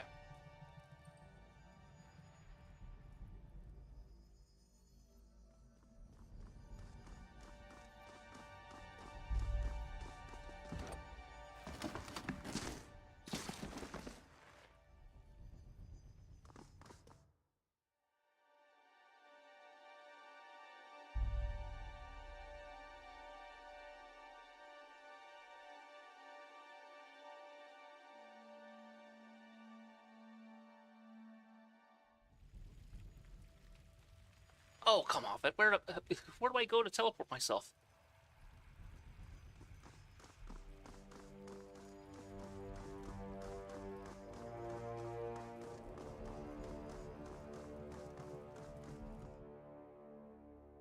So I know that there was a portal that I was supposed to be able to take that would allow me to warp up and down, depending on... Actually let me transfer to a new area. Can't seem to locate it now. Oh, there we are. Now we're back. What then? Water gets assigned by lottery? We randomly kill our citizens? Your inability to plan for the future will kill us all. Jasper snaps his attention. He notes your approach. Fatebinder, welcome back. Our time together has not gone to waste. Thought you were returning with the beast in tow, and yet... She left, going deeper into the depths. You won't see her again. Left? You simply let her go? We needed her, Fatebinder. Our survival depended on her. Enough. More important matters are at hand. Two men's eyes lock.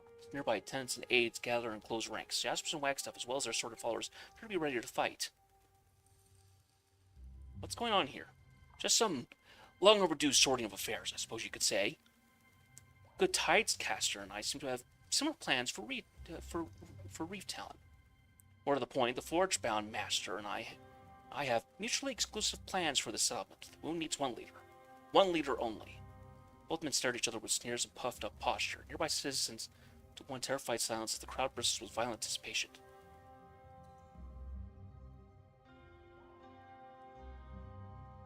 Be silent, all of you. Words fall on deaf ears as the kerfuffle ripened into scattered taunts and barbs. Silence! Your echoes around the world, contested only by the persistent din of cascading water. Find yourself the subject of scrutiny from every angle as the wounded citizens watch the altercation attentively.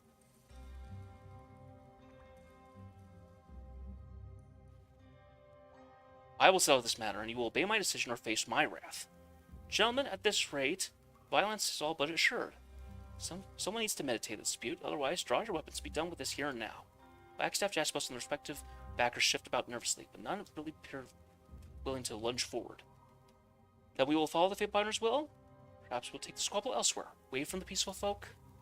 Perhaps we'll take this madness elsewhere, away from the frightened citizens?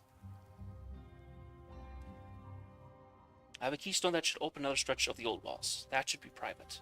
As long as it's not the depths, not in front of the others, that will suffice. Solve this dispute, my decisions will not be questioned. Each of you will gather your supporters and meet me there. Perhaps it's the wisest course of action. We will prepare ourselves and meet you at once.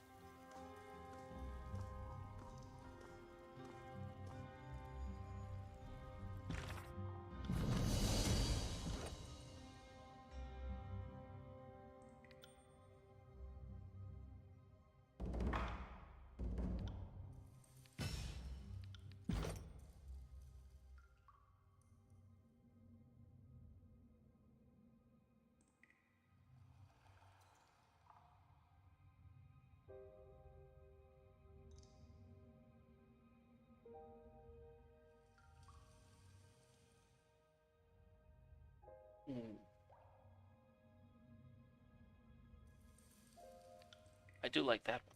That seems cool.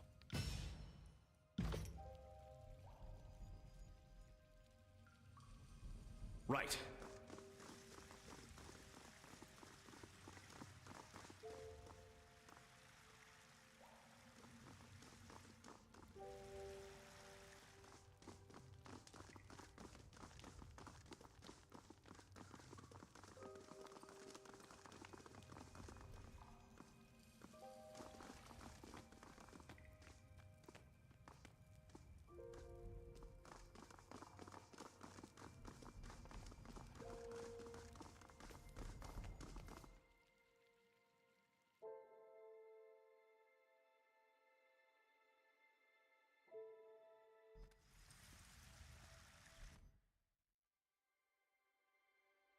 Okay, I've got about 19 minutes left.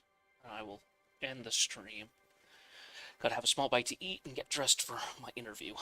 Tomorrow, stream will be a touch later, but not by much.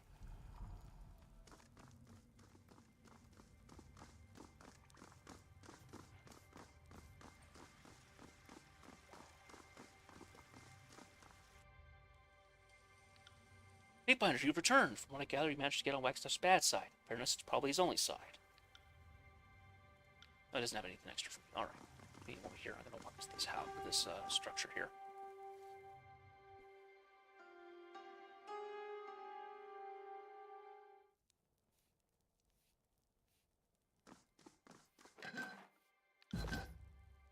Can't do that.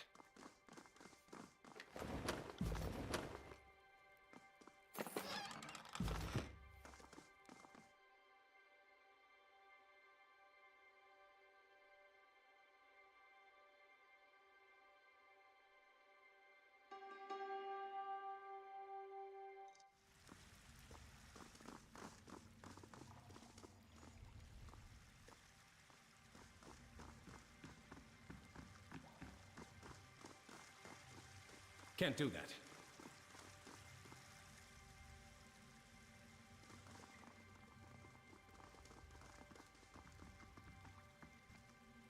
Alright, where's the pillar? Where's the way to take me out? Because that will warp me just to a specific spot.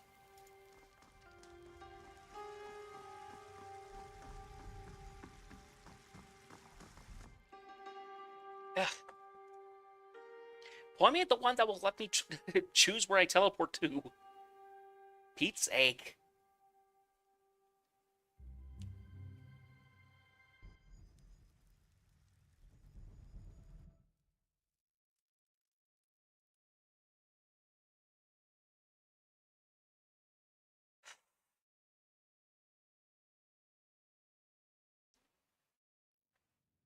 As far as I'm aware, I can't pick the world map. Well, maybe it can. Oh, okay, hang on.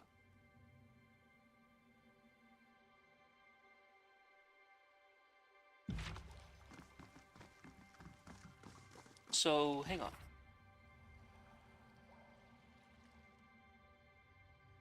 Near the forge, teleport will take you to Wellscape. Okay. Oh, it's this one. Just looked at the stinking map. Stupid map, as well as the quest thing. That will help.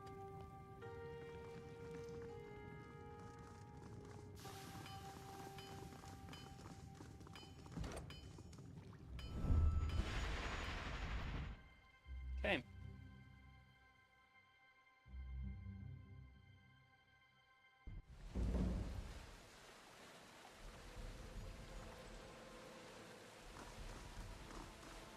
Interesting.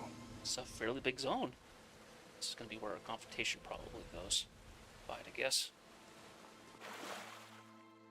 Ooh. Exquisite bronze Qatar.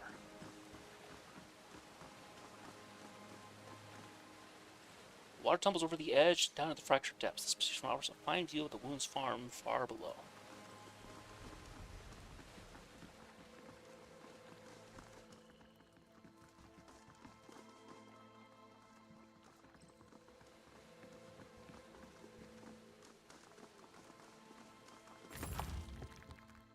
Ooh, light leather vest.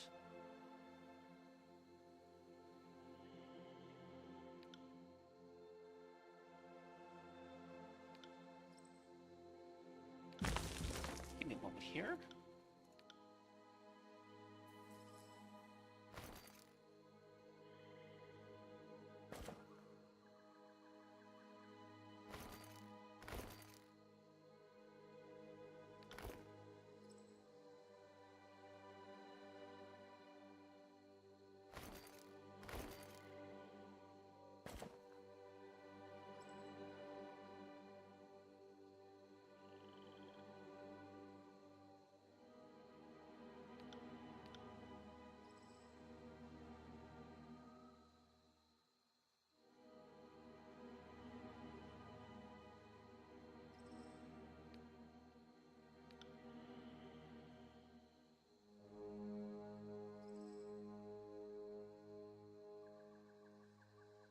Oh, okay. When reaching below certain pounds, it will cause a wound. So that probably is not even worth using.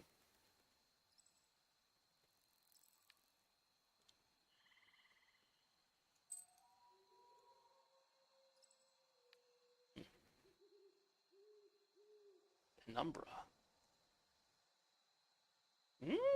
Interesting. Okay. I think.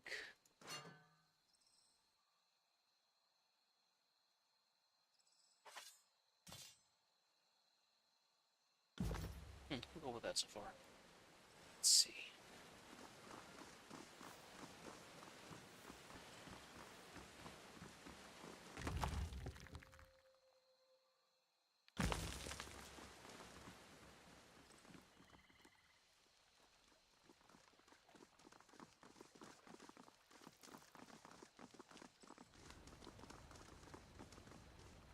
Recently caught fish in salty musk of beast woman sent this nest.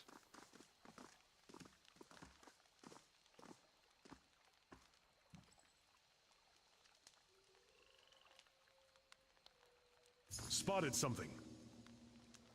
Bad time, Barrack.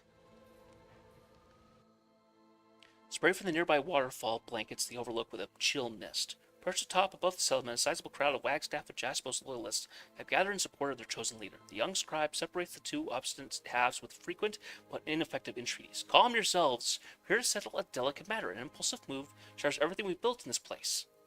My friends, Jasper raises hands and holds the crowd in silence. Don't let heated emotions cloud your judgment during these trying times. Remember who it is that brings prosperity and security to our home, one stroke of the hammer at a time. Remember who offers a vision of our future. The old Tidecaster angrily raps the damp floor with his staff. Soaring rhetoric from a master of bloviating. You'll forgive me if I prefer to make my intentions known through actions, not boast. I built this place from nothing, made a refuge despite dangers at every corner. I welcome others in, making my home into our home. Yes, both of you have valid claims, but valid races dictate the proceedings with a harried quill. Both of you have done much for the wound. Such things are not in doubt. Mel lets out a long sigh and looks at you with a desperate smile. Fatebinder, would you like to proceed? Jaspos, the floor is yours. Why are you most fit to lead the wound? This secluded refuge of stone is my natural setting, and I, the expert of all things stone, the natural leader. Jaspos smiles and begins to pace in a circle, taking the opportunity to address the crowd more intimately. Not a day passes that you don't set foot on a bridge that I built, and to whom would you turn if these quarters begin to crumble? Tidecaster grimaces in disgust. Perhaps the sleepers just listen to it, or just need to listen to you a little more. We've grown and thrived because I've had the vision to see us more than cower in the darkness of the old walls. I know we haven't seen eye to eye on everything, Fatebinder, but I believe we have room for common ground and shared vision. His pen's feathery plume scurries fiercely across the page. Forgive me, it's quite a lot to take down at once. If you have anything to collaborate or contradict Jaspo's claims,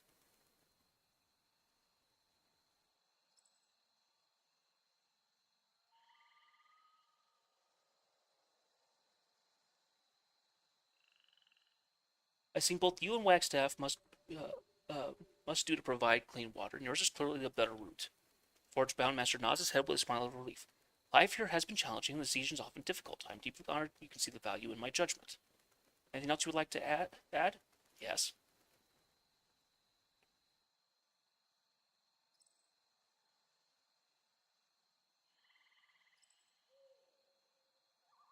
You have a claim to title you haven't earned, and had me claim tools not your own. How is anyone supposed to follow a man of such deceit? Well, His composure falters as he clears his throat. Yes, I see myself above the staid traditions of the Forge-bound, and yes, I am not fully forthcoming at first, but he turns you in towards the crowd. Have I not poured the fullness of my days into our success? You know I can be trusted. Don't let my personal squabbles with this outsider taint the truth. Moving on. Eliminate statements all around. What if Master Wagstaff? Do you wish to ask him anything? Wagstaff, speak. Explain why you should better leave the settlement. Tidecaster's face tightens into an unending series of disapproving wrinkles, creases, and frowns. Are you really going to do this? Fine. Everyone here knows me. I've been here since the wound was little more than a band of frightened children, afraid of this new home of ours. Living here is a never-ending test. If the bane don't kill you, the water will. My magic has saved many from the early stages of the withering rot. How many of you wouldn't be here today without my help? How many will be here tomorrow without it? Jaspers will fill your head with some glorious future for the wound. I won't. I happen to have the gall to think it's a simple, quiet life where we're masters of our own destiny is worth more than a mountain of rings. This family stays strong and safe if we take careful, measured steps and protect our own. Sadly, my past attempts at reason went unappreciated by you, Fatebinder. Didn't have your support then, and there's no reason why I can't change your tune now. I truly have the wound's interest at heart. Noted. Scribe dutifully dictates the proceedings. Have you anything to add?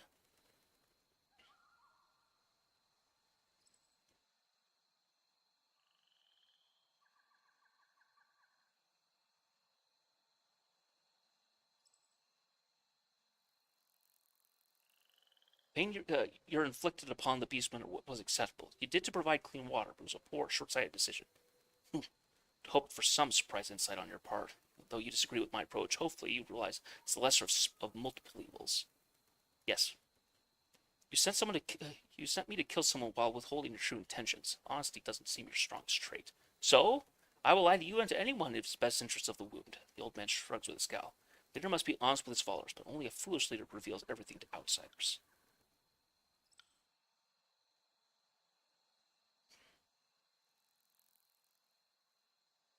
I have nothing else in further regards. We've heard from both parties now. Have you come to a decision, Fatebinder? Jaspos is the best choice to lead the wound. Thank you, Fatebinder. Jaspos spreads his arms wide and smiles broadly. I was confident he would make the right, proper choice. This is truly the best course for the wound. There's so much to do for our future prosperity. I can hardly wait. A wise decision. Jaspos has poured his heart into improving this place. I hope that translates to good leadership. You would leave the renegade mage in charge of the illegal refugee camp? How will you twist the Overlord's law to justify this? I don't think either of these fools should be running this place, but someone needs to be in charge. Jaspos. The name is muttered with disgust. Jaspos! You'll have that shameless fop steering this ship? I've done all I could to keep this place from running, but this is a disaster in the making. My ex-staff shakes as he speaks, unable to contain his anger. No, this cannot stand. I won't allow it.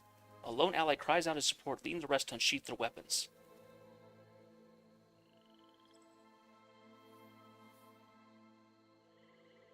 My decision isn't negotiable. It's true for both of us, then. Wagstaff glares at you with sneering defiance. The choice you offer is no different than that Kairos has given us, over and over. Submit or die. I don't know about you cowards, but I came here to live with dignity, away from Kairos' effing shadow. You're still going to come into my home and place someone else at the head of the table and tell me to fall in line? F no. Zeitgeist contorts his hands to trace a hostile sigil as his followers lunge to attack. More!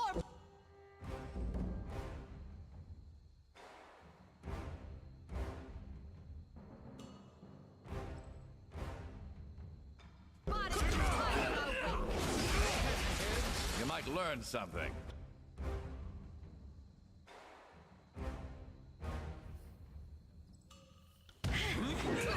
Are you afraid of death?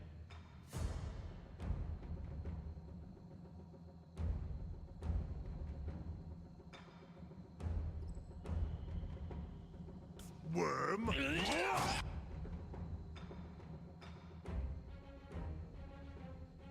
I got it.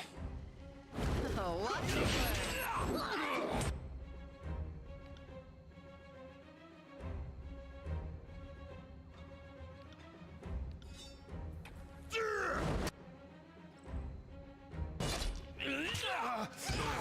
Take that! Right.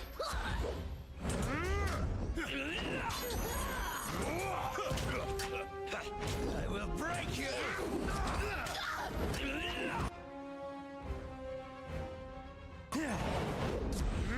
On it.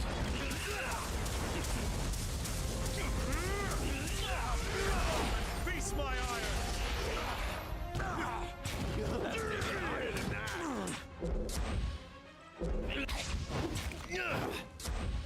I got it. Wait, I did that? Nice! It will take more than that to break me.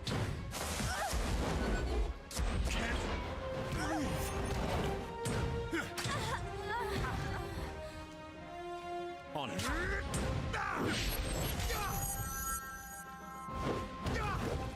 Are you afraid of death, worm? Smashed to pieces!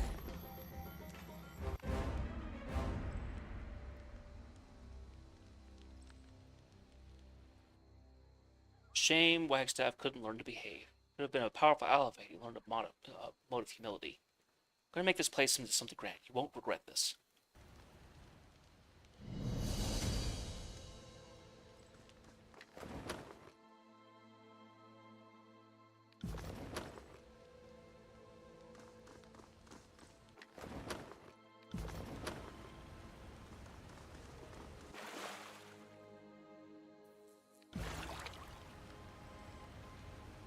Water spills into Bastion's moon from the open mountains above, cascading to the edge of a cliff high above you. Right.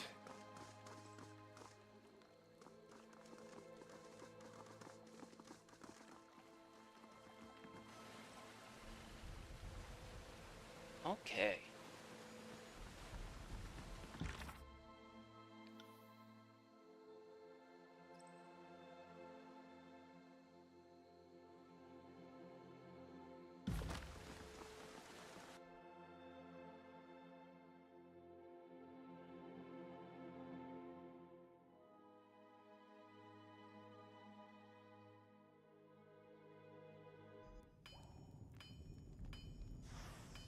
You know what? I think that's an okay spot to stop there.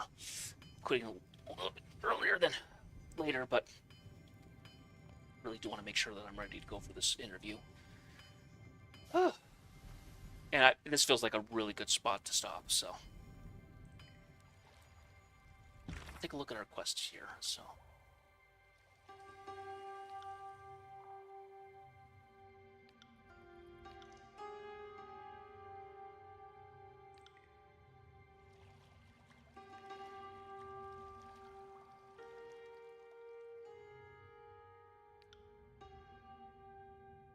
So I wonder how many, I do wonder how many, remaining chronicles there are.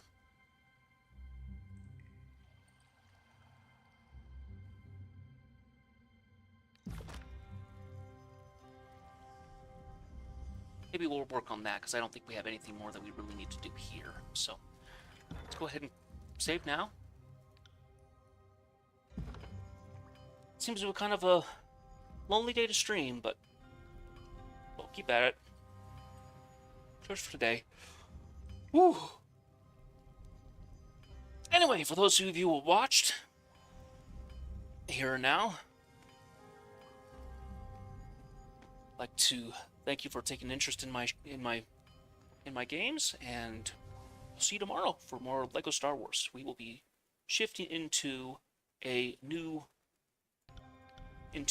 doing episodes 7 and 8, and that will be interesting because I've not played those and everything's completely brand new to me. So, having said that, I'll say goodbye.